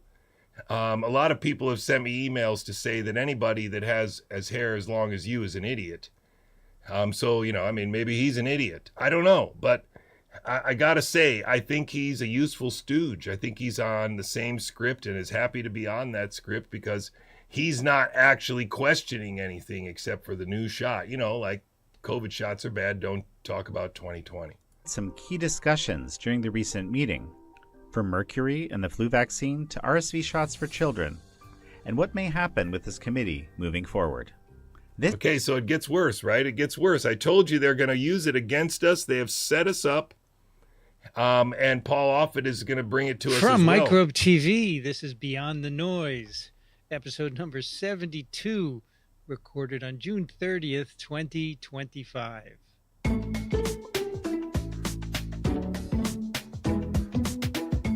I'm Vincent Racaniello, and joining me today is your host, Dr. Paul Offit. Hi, Vincent. Hello, Paul. Welcome back. This is the video version of Paul's column on Substack. So you just pause it here and you can see that he gets like 300, 400 restacks. He gets hundreds of likes. There's 1,000 comments. So Substack is weaponized against us on all sides of the equation. Everybody that uses it is being bamboozled, just in the same way that everybody that uses X is being bamboozled. And it's very easy for everybody to accept that Facebook kind of does it too, but not really unless you're trying to buy stuff. But it's all the same. It's all weaponized against us. There is no spontaneous virality of good ideas. There is only censorship and control. Called Beyond the Noise, cutting to the chase on important health topics. Today we're going to talk about Paul's latest column, The Irony of RFK Jr.'s Conflict of Interest Gambit. So let's start by having you tell us why RFK Jr. fired all 17 members of the ACIP. You can tell us what that means. Right, so the ACIP, or Advisory Committee for Immunization Practices, is an advisory committee to the CDC that primarily focuses on making... I just want you to see that it's impossible that we're here, where we're arguing about RFK with Paul Offit, unless it's orchestrated, and in fact it is. It is a national security military organization or orchestrated PSYOP. And I don't like the word PSYOP because, you know, Robert Malone's an expert in them because he's part of the same thing. That's why he says these chaos agents, you're almost certainly interacting. He is that. He is one of the coordinators of them. And once you see that this guy has a coordinated narrative that doesn't even really need to be updated because he understands it as exactly as he's needed to understand it. Just like Kevin McKernan understands it exactly as he needed to understand it. Just like Kevin McCairn at the beginning of the pandemic understood it exactly as he needed to understand it. Spike protein, amyloid, cardiac stuff. Jessica Rose understood it exactly as she needed to understand it at the beginning of the pandemic. VAERS, Epigirl, VAERS. And this guy has understood it very well ever since he started working at the Vaccine Information Center at CHOP, and ever since he was recruited to be opposite of Mary Holland in this ongoing theater that started around 2015, when Mary Holland and Brian Hooker and Robert F. Kennedy Jr. and Suzanne Humphreys and all of these people were recruited to get in front of Brandy Vaughn and get in front of Tony Bark and eventually take their place when they were killed. So this scripted bullshit is happening right now. Sometimes we have to pivot along the journey, but it's good to have goals. When we had a goal of rolling out AI for our scientific reviewers and staff agency-wide by June 30th, after a very successful pilot, we hit that goal ahead of schedule and under budget. It's good to have goals. And so one of our biggest goals is to reduce animal testing in a way that's meaningful and continues to protect against public safety. So with that, So one of the things he said in his opening remarks was that God didn't put us on the earth to torture animals. It was in the first 5 minutes of that talk. And so again, he's playing us against each other. He's playing the same shitty narratives that it is so malevolent right now that this foreigner and that foreigner and all these other foreigners are in front of us saying this scripted bullshit, but that's where we are. None of them are ever going to say that intramuscular injection of any combination of substances with the intent of augmenting the immune system is dumb. None of them are ever going to explain to you that transfection in healthy humans is always dangerous. And none of them are going to explain to you what I might mean by viruses are not pattern integrities or that RNA cannot pandemic, because these are the foundational myths that cannot be questioned. There is a way out. The PrEP Act is unconstitutional because it allows the suspension of fundamental rights without holding the government to strict scrutiny. And all these people won't say it because they're liars. Virology is a fraud, but just like PCR, it's not fake. It works, but there are different ways to do it. And virology is done mostly through transfection and transformation. And the vast background of genetic signals is actually bacterial, and that's the illusion that they are casting over all of our children as we teach this stupid shit to them. RNA is a class of molecule that doesn't qualify for this wonderful possibility of pandemicking because it's single-stranded, because it doesn't have proofreading, and because it's unstable. And so this is a lie. At the foundation of this is a lie. I would caution you to understand that the use of PCR as a diagnostic is one of the things they needed because it has established a remnant stream that they can now use to sequence us over and over again and do whatever they want, basically create any health emergency that they need to using this false methodology, this assumption that this is a gold standard, which it definitely is not. Instead, what's really the truth is that the FDA should evaluate every PCR product that came out from 2020 and show us that it was indeed a medical device with fidelity, which it won't be, and also demonstrate that the current ones on the market are not high fidelity diagnostics. But instead, they're focusing on getting rid of animal testing, getting rid of these barriers to bringing things to market quicker, and getting rid of these barriers to, have people in desperate situations be able to use whatever they want, all in the way of kind of making the FDA irrelevant. And that's not by accident. It's part of the pivot that the Human Genome Project would require to make us from sovereign individuals to experimental animals, because indeed it's a national priority to have this genetic and medical data of Americans. We are not going to have this much data available ever again.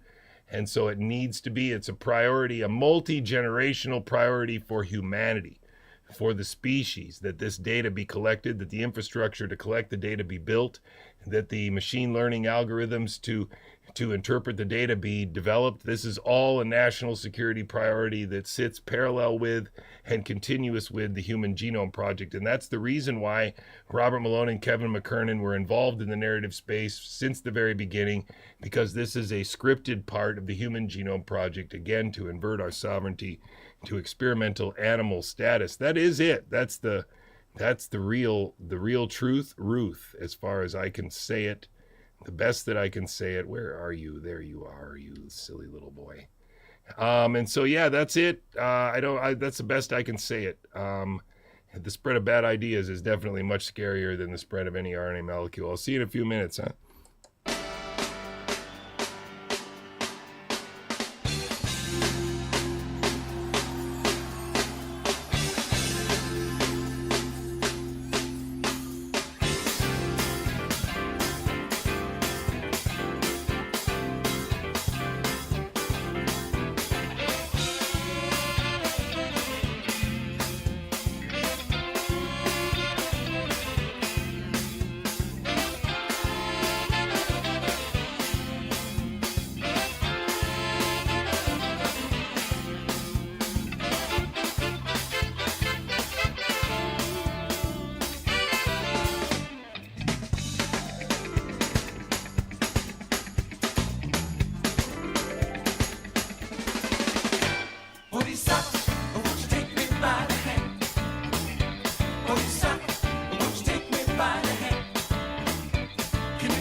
Yeah, that I loved the statement in the chat. In my next life, I will be wise enough to attend this Steely Dan concert. If that's the way the next life works, then I want to be that wise as well. But I don't think you actually go back in time in your next life.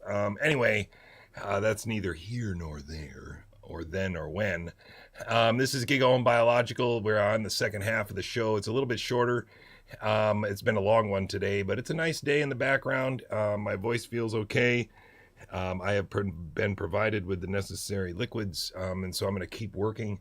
Again, I don't take this lightly, saying that this is scripted bullshit. I don't take it very lightly to say that I think Suzanne Humphries is standing in for the dead. I really take it very seriously when I say that, because I think Brandy Vaughn was murdered. I think Tony Bark was probably murdered, and I think that this person is a traitor to our grandchildren, because unlike her earlier self, when Brandy and Tony were still alive, she can no longer tell you the truth.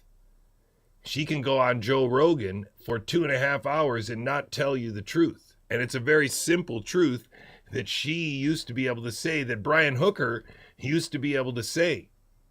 Condition that we will not call autism. I don't like the word autism. He was vaccine damaged. He was neurologically damaged. A condition that we will not call autism. I don't like the word autism. He was vaccine damaged. Now, this is very significant, because essentially what Brian is saying there is that he thinks autism is a myth. It's a myth used to cover up vaccine damaged. And now, interestingly, the same video, the same incriminating evidence is right here with this woman.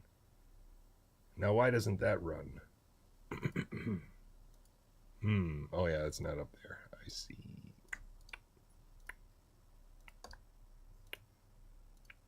My current opinion about vaccinations is that they have never been safe. Never has there been a safe vaccine. Never will there be a safe vaccine, and it is not possible to have a safe vaccine. Now, essentially what she's saying there is intramuscular injection is dumb. Or maybe my better way of saying it is a intramuscular injection of a combination of substances with the intent of augmenting the immune system is dumb. So essentially, I agree with 2018 Suzanne Humphries, just like I agree with 2013 Brian Hooker. But unfortunately, this liar went on Joe Rogan in 2025 and couldn't say it that succinctly, apparently because her opinion has changed. Her current opinion in 2018, when Brandy Vaughn and Tony Bark were still alive, was curiously similar to the opinion that Tony Bark and Brandy Vaughn had. But as soon as Tony Bark and Brandy Vaughn were dead, Brian Hooker and Suzanne Humphries and Mary Holland started building the big top tent for health freedom with as many poles as they could find. The reasoning for that is that the actual process of vaccination defies the natural function of the immune system.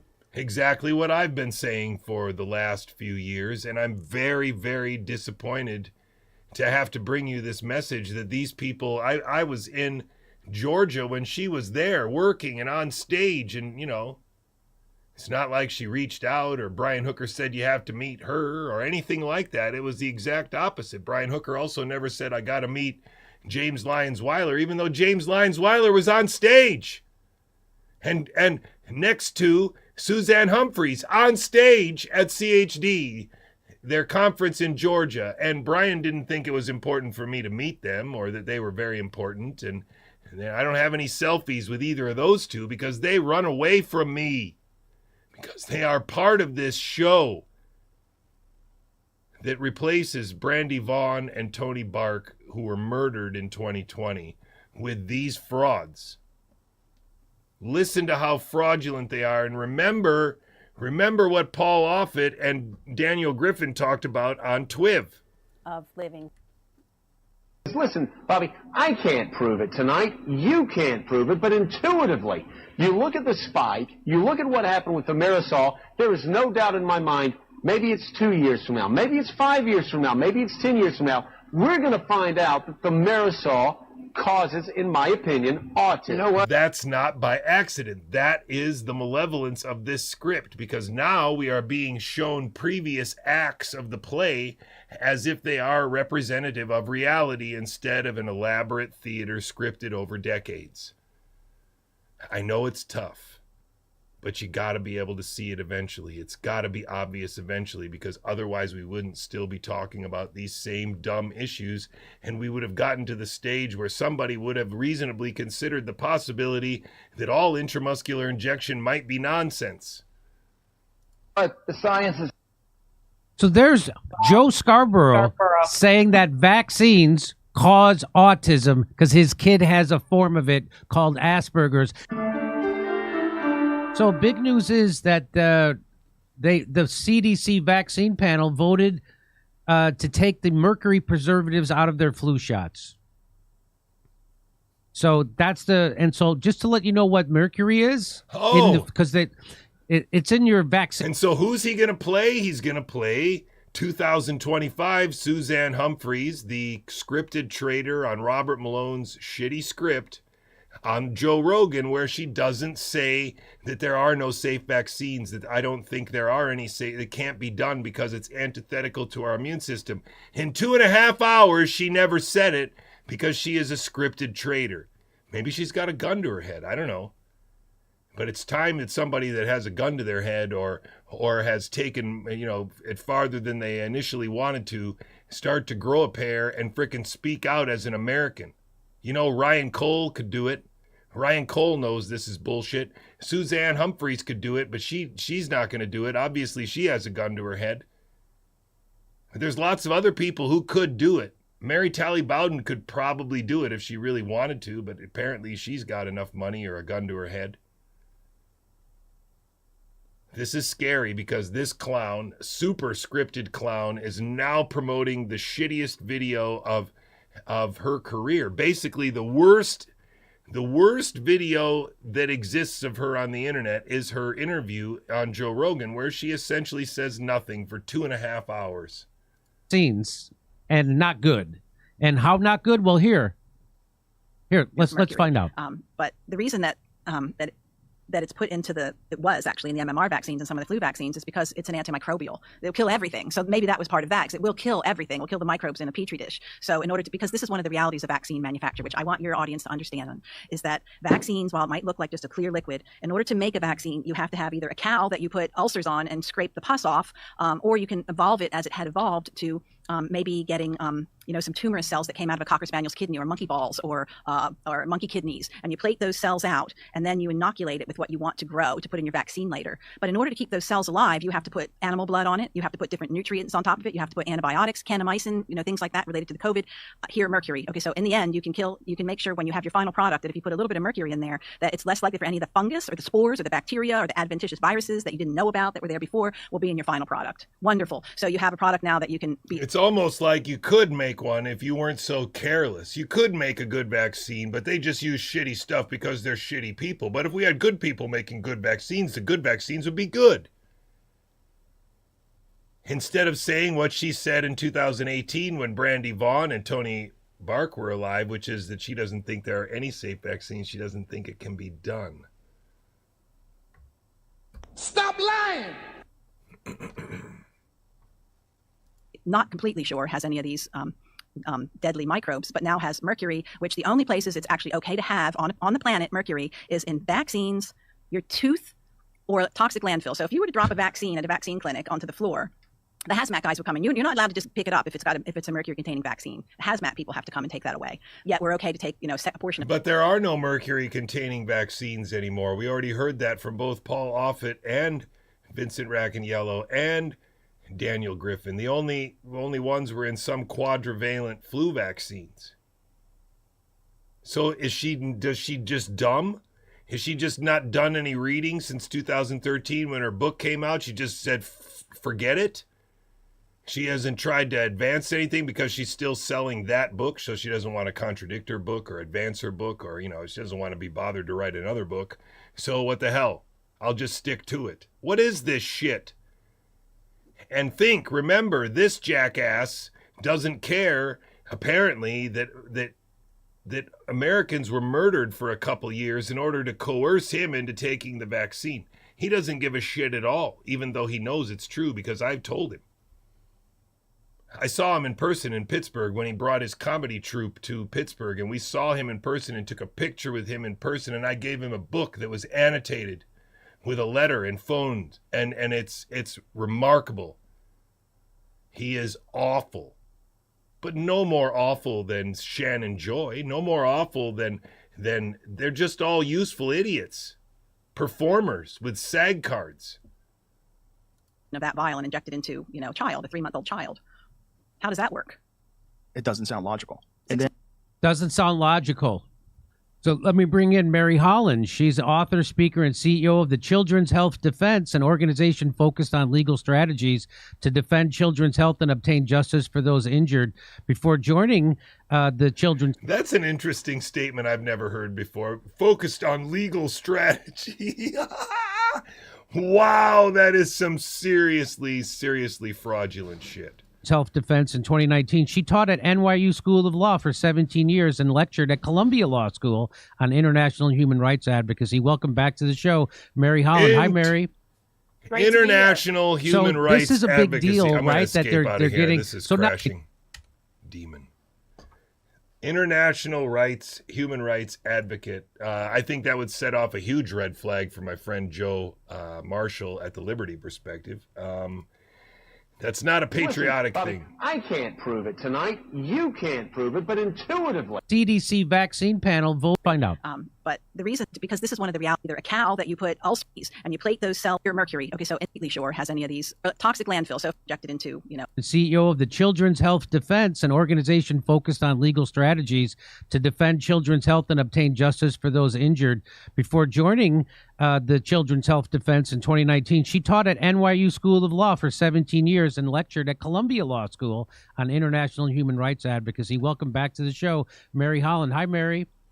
Great to be here. So this is a big deal, right? That they're getting. So now they had taken the mercury out of most of the flu shots, but there was still in some of them. Why would they take it out of most, but not all of them? Exactly. So they took it out as a preservative in 2001, except in the flu shots, in multi-dose vials. And as Suzanne Humphreys were just explaining, to kill bacteria, because they'd open it and give one dose, but they'd still have two. It's not by accident that she knows Suzanne Humphreys' name. It's not by accident that she said it. This is a script. It's a performance. And they have it on a little sheet. They know what they're going to say and where they're going to go. 2 or 3 more doses to give.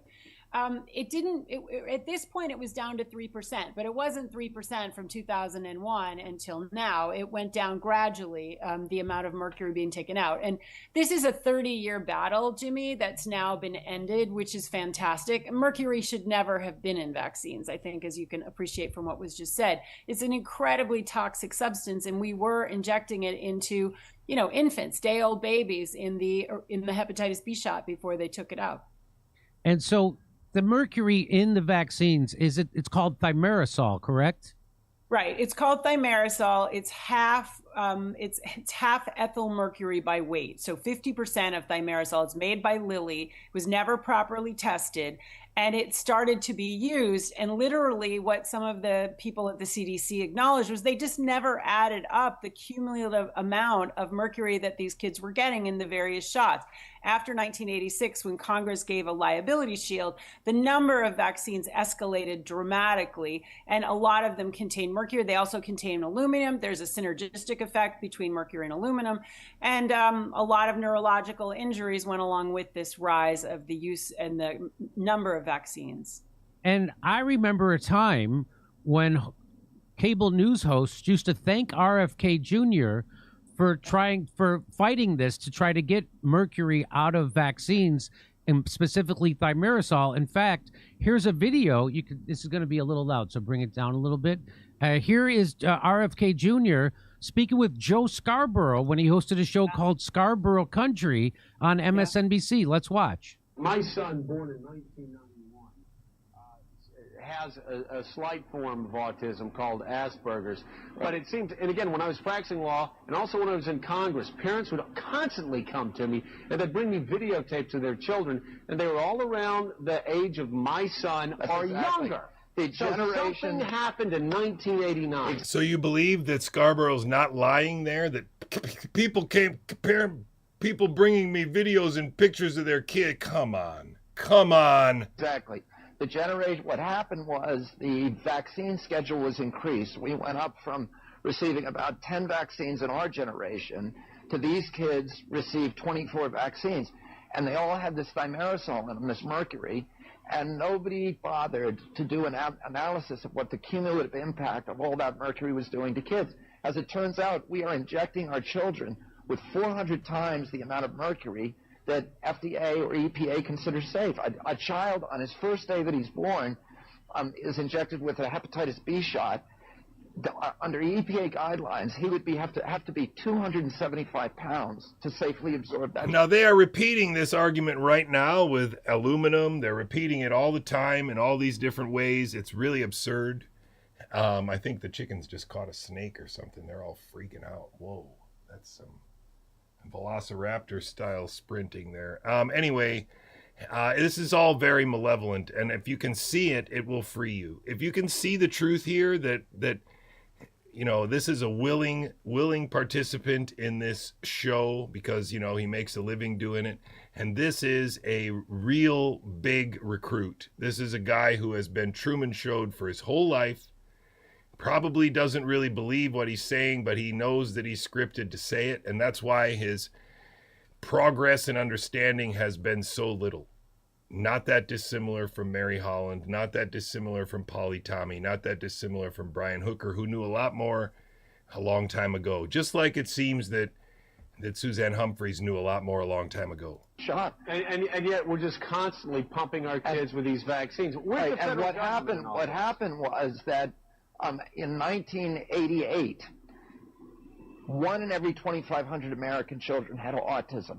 Today, 1 in every 166 children have autism. And now today, it's 1 in 31. 31. It's 1 in 31. It's 1 in 12 and a half boys, Jimmy, in California. And since there was this secret meeting about... But how many of those are profound autism? Is she going to tell us that? But then she's going to go back to the secret meeting and say it's black kids. And so the CDC was covering up the racial bias of the vaccine shot, and so they're going to get us to tear each other apart. This is a traitor and a fraud who has made no progress in more than 2 decades and should probably be in jail. She's one of the worst Americans alive and one of the biggest frauds on the internet. And I would put this guy into a similar category, but lacking the sheer, unbelievable, overwhelming evidence of a 2-decade track record of failing. That guy doesn't have that. So he's got a 3-year track record of going along with it ever since I told him the truth. That's what he definitely has. And now, more than ever, it's obvious because he just promotes who they send to him. What do we do about thimerosal back in 2000? We just did a retrospective on this 25 years later.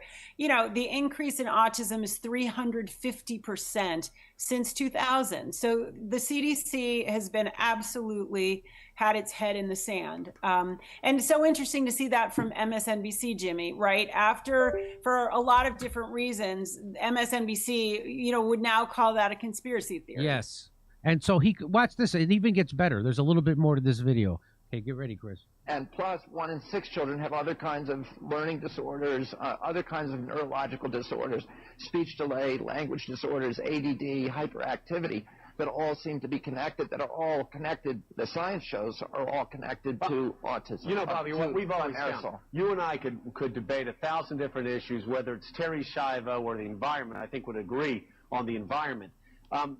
But in this case, you've got the federal government coming in saying, well, there's no good science. And of course, in politics, science always gets diluted.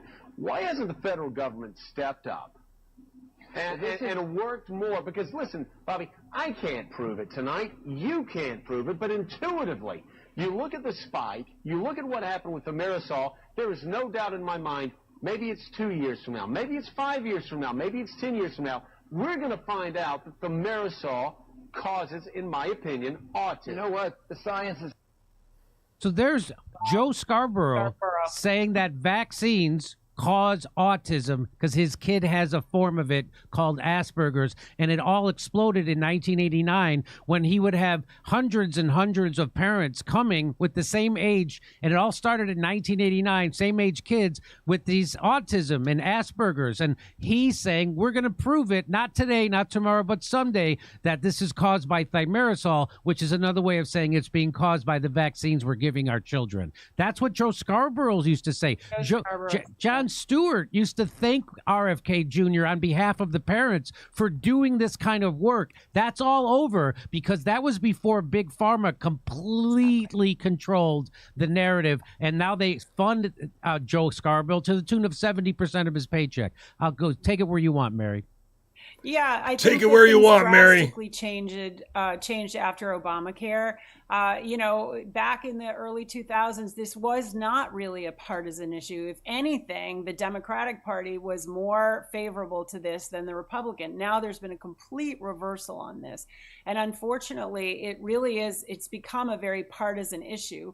And Bobby Kennedy is now serving in Donald Trump's administration, in a Republican-dominated administration, and really trying to get the science done. And what Bobby Kennedy has said, he's acknowledged this 1 in 31, this is federal data, and he's told us in his first press conference as Secretary of HHS that by September we would start to really understand. You can almost feel her holding back time by saying, his first statement that he made 5 months ago was this, and so we have to just trust in the progress of him. And, it's a very tenuous game that he plays with these political people now, and he's a Jedi Master, and we got him right where we want him now, and it's all a question of when he decides to do everything.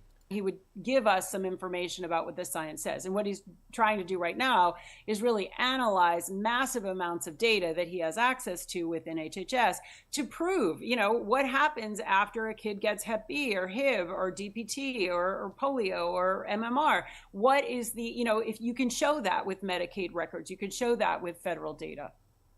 So I'm going to show you how this corporate news covered this, them voting to take the mercury out of the flu vaccine. I'm going to wait till you see how they cover it. But before this, I'm going to show you a 10-second clip from Dr. John Campbell. He's going to give you a little information on the flu vaccine and how good it is. Let's listen. If you want to watch. A large study at the Cleveland Clinic found out that the flu vaccine, the influenza vaccine over last winter, wasn't that effective. In fact, it had a negative efficacy. It's all one malevolent show. And John Campbell is on exactly the same team that CHD is on, the exact same team that Sasha Latipova is on, the exact same team that Kevin McCairn and Kevin McKernan are on, the exact same team that Hart and Panda are on. It is all one malevolent show that even the frickin' Brownstone Institute is in on. It is an absolute travesty that more people cannot see it. It's so obvious to me, it makes me want to vomit every time I wake up in the morning and start to look at it. Of 26.9%. In other words, if you took this flu vaccine, you were 26.9% more likely to get influenza. Okay, yippee. So that's their great flu vaccine, which the fact that they're allowed to use the term vaccine is mind-bending, right? Mind-bending. What does that mean, that they're allowed to use the term vaccine? Why is that mind-bending? You don't even know what the term vaccine means. What does it mean? Something that's safe to inject to augment your immune system? Define one. You see, he's completely trapped in the semantics. He's using their words and thinking he's smart because he's rearranging them instead of redefining them. Do you see? It's a joke. Mind-bending, because not only did last year's vaccine not prevent you from getting it, it made it more likely that you would get it. More likely. And this was a huge study, Jimmy, of all of the employees in the Cleveland Clinic. And, it was some who took the shot and some who didn't. And so she's still not saving any American kids from the absurd schedule that the CDC recommends. She has not saved any kids. She has not made any parents aware that weren't already aware, and certainly not since the start of the pandemic. This is one of the most malevolent traitors in America. Mary Holland is one of the worst and most malevolent traitors in America. She is a fraud, and she's been a fraud for about 20 years. This is really definitive information. And in a good year, Jimmy, these are only up to about 50% effective. And then you have all the risk of adverse events from the shots. So, we just don't have this right yet. That's clear. So here's how the corporate news, here's from CNBC. Here's how they covered the vote at the CDC to take mercury out of the vaccines. A revamped government panel of vaccine advisors with newly appointed immunization skeptics has voted against a mercury-containing shot ingredient that the anti-vaccine movement has long targeted. The group, called the Advisory Committee on Immunization Practices, or ACIP, voted Thursday to recommend annual single-dose flu vaccines to Americans and against influenza shots containing thimerosal, mercury, even though there is no evidence of harm from that preservative. Did you just hear Joe Scarborough? Correct. Yeah, it's ridiculous. Injecting mercury. Sorry, finish. Yeah, it was his first ACIP meeting since health. It was the first ACIP meeting since Health and Human Services Secretary RFK gutted the panel and stacked it with new members, including... So much of the brain damage is site inflammation, right? If you cause inflammation in the brain, it doesn't matter how you cause it. That's part of the problem. Several well-known vaccine skeptics. The Centers for Disease Control and Prevention still needs to sign off on the recommendation. If the agency does, it would affect roughly 4 to 5% of the U.S. flu vaccine supply.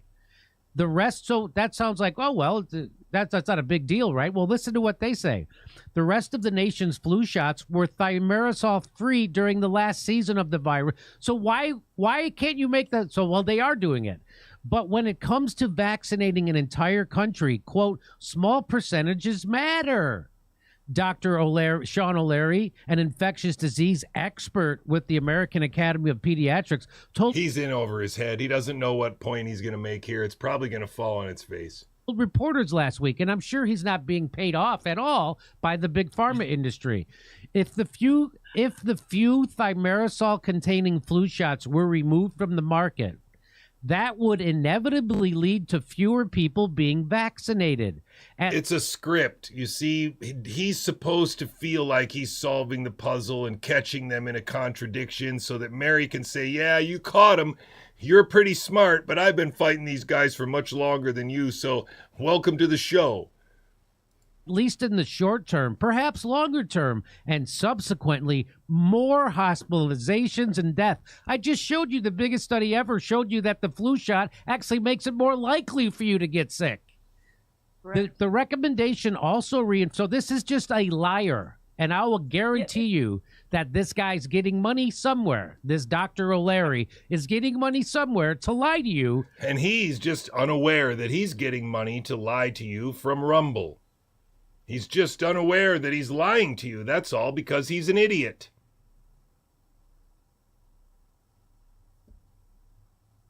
About mercury in vaccines and the efficacy of the flu vaccine in general. Because the efficacy of the flu vaccine, not good.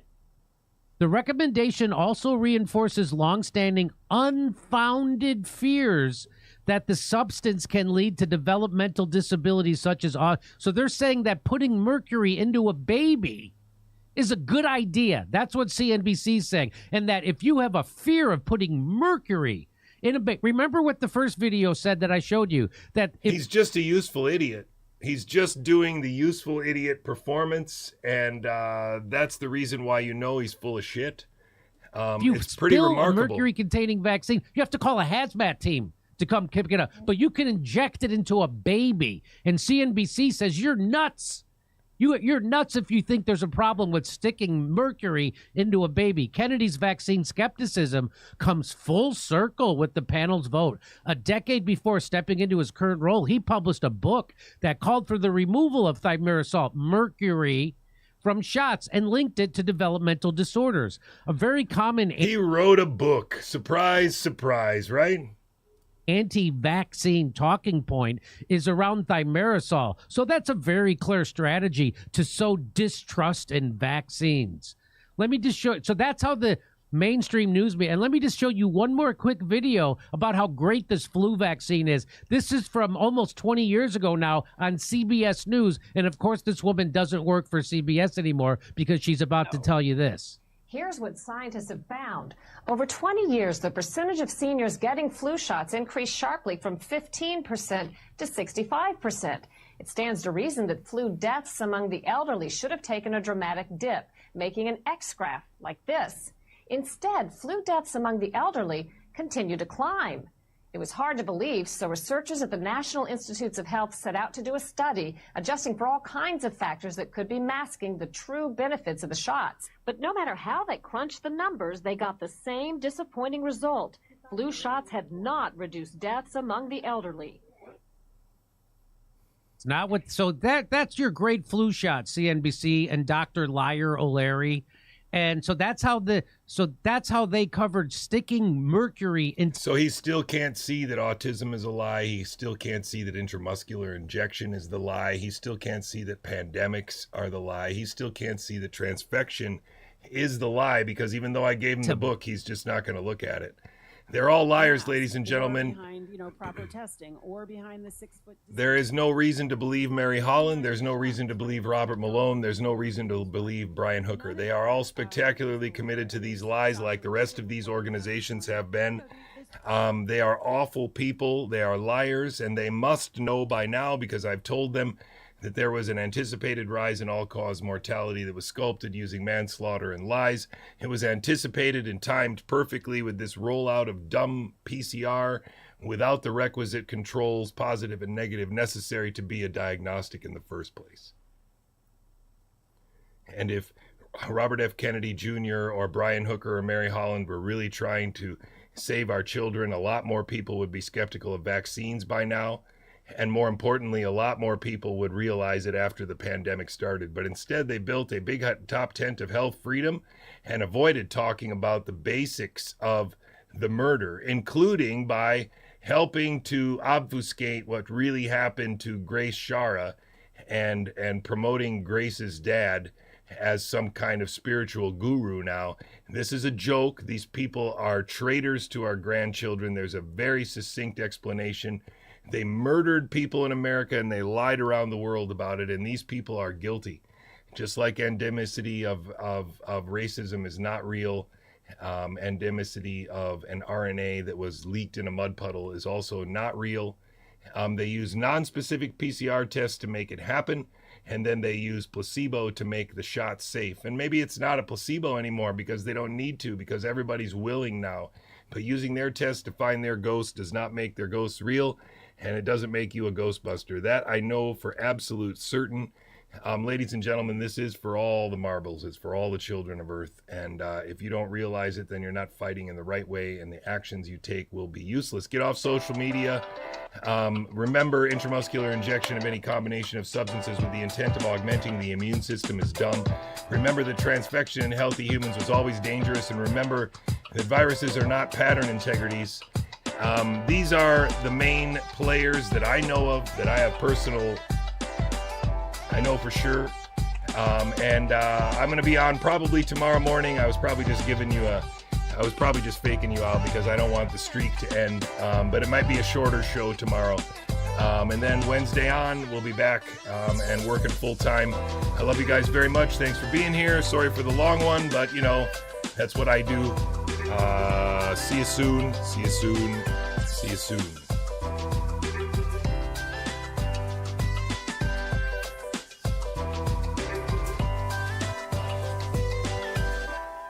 Can't explain this paper unless you understand that its authors are there for a reason. That the authors like Robert Malone and Tess Laurie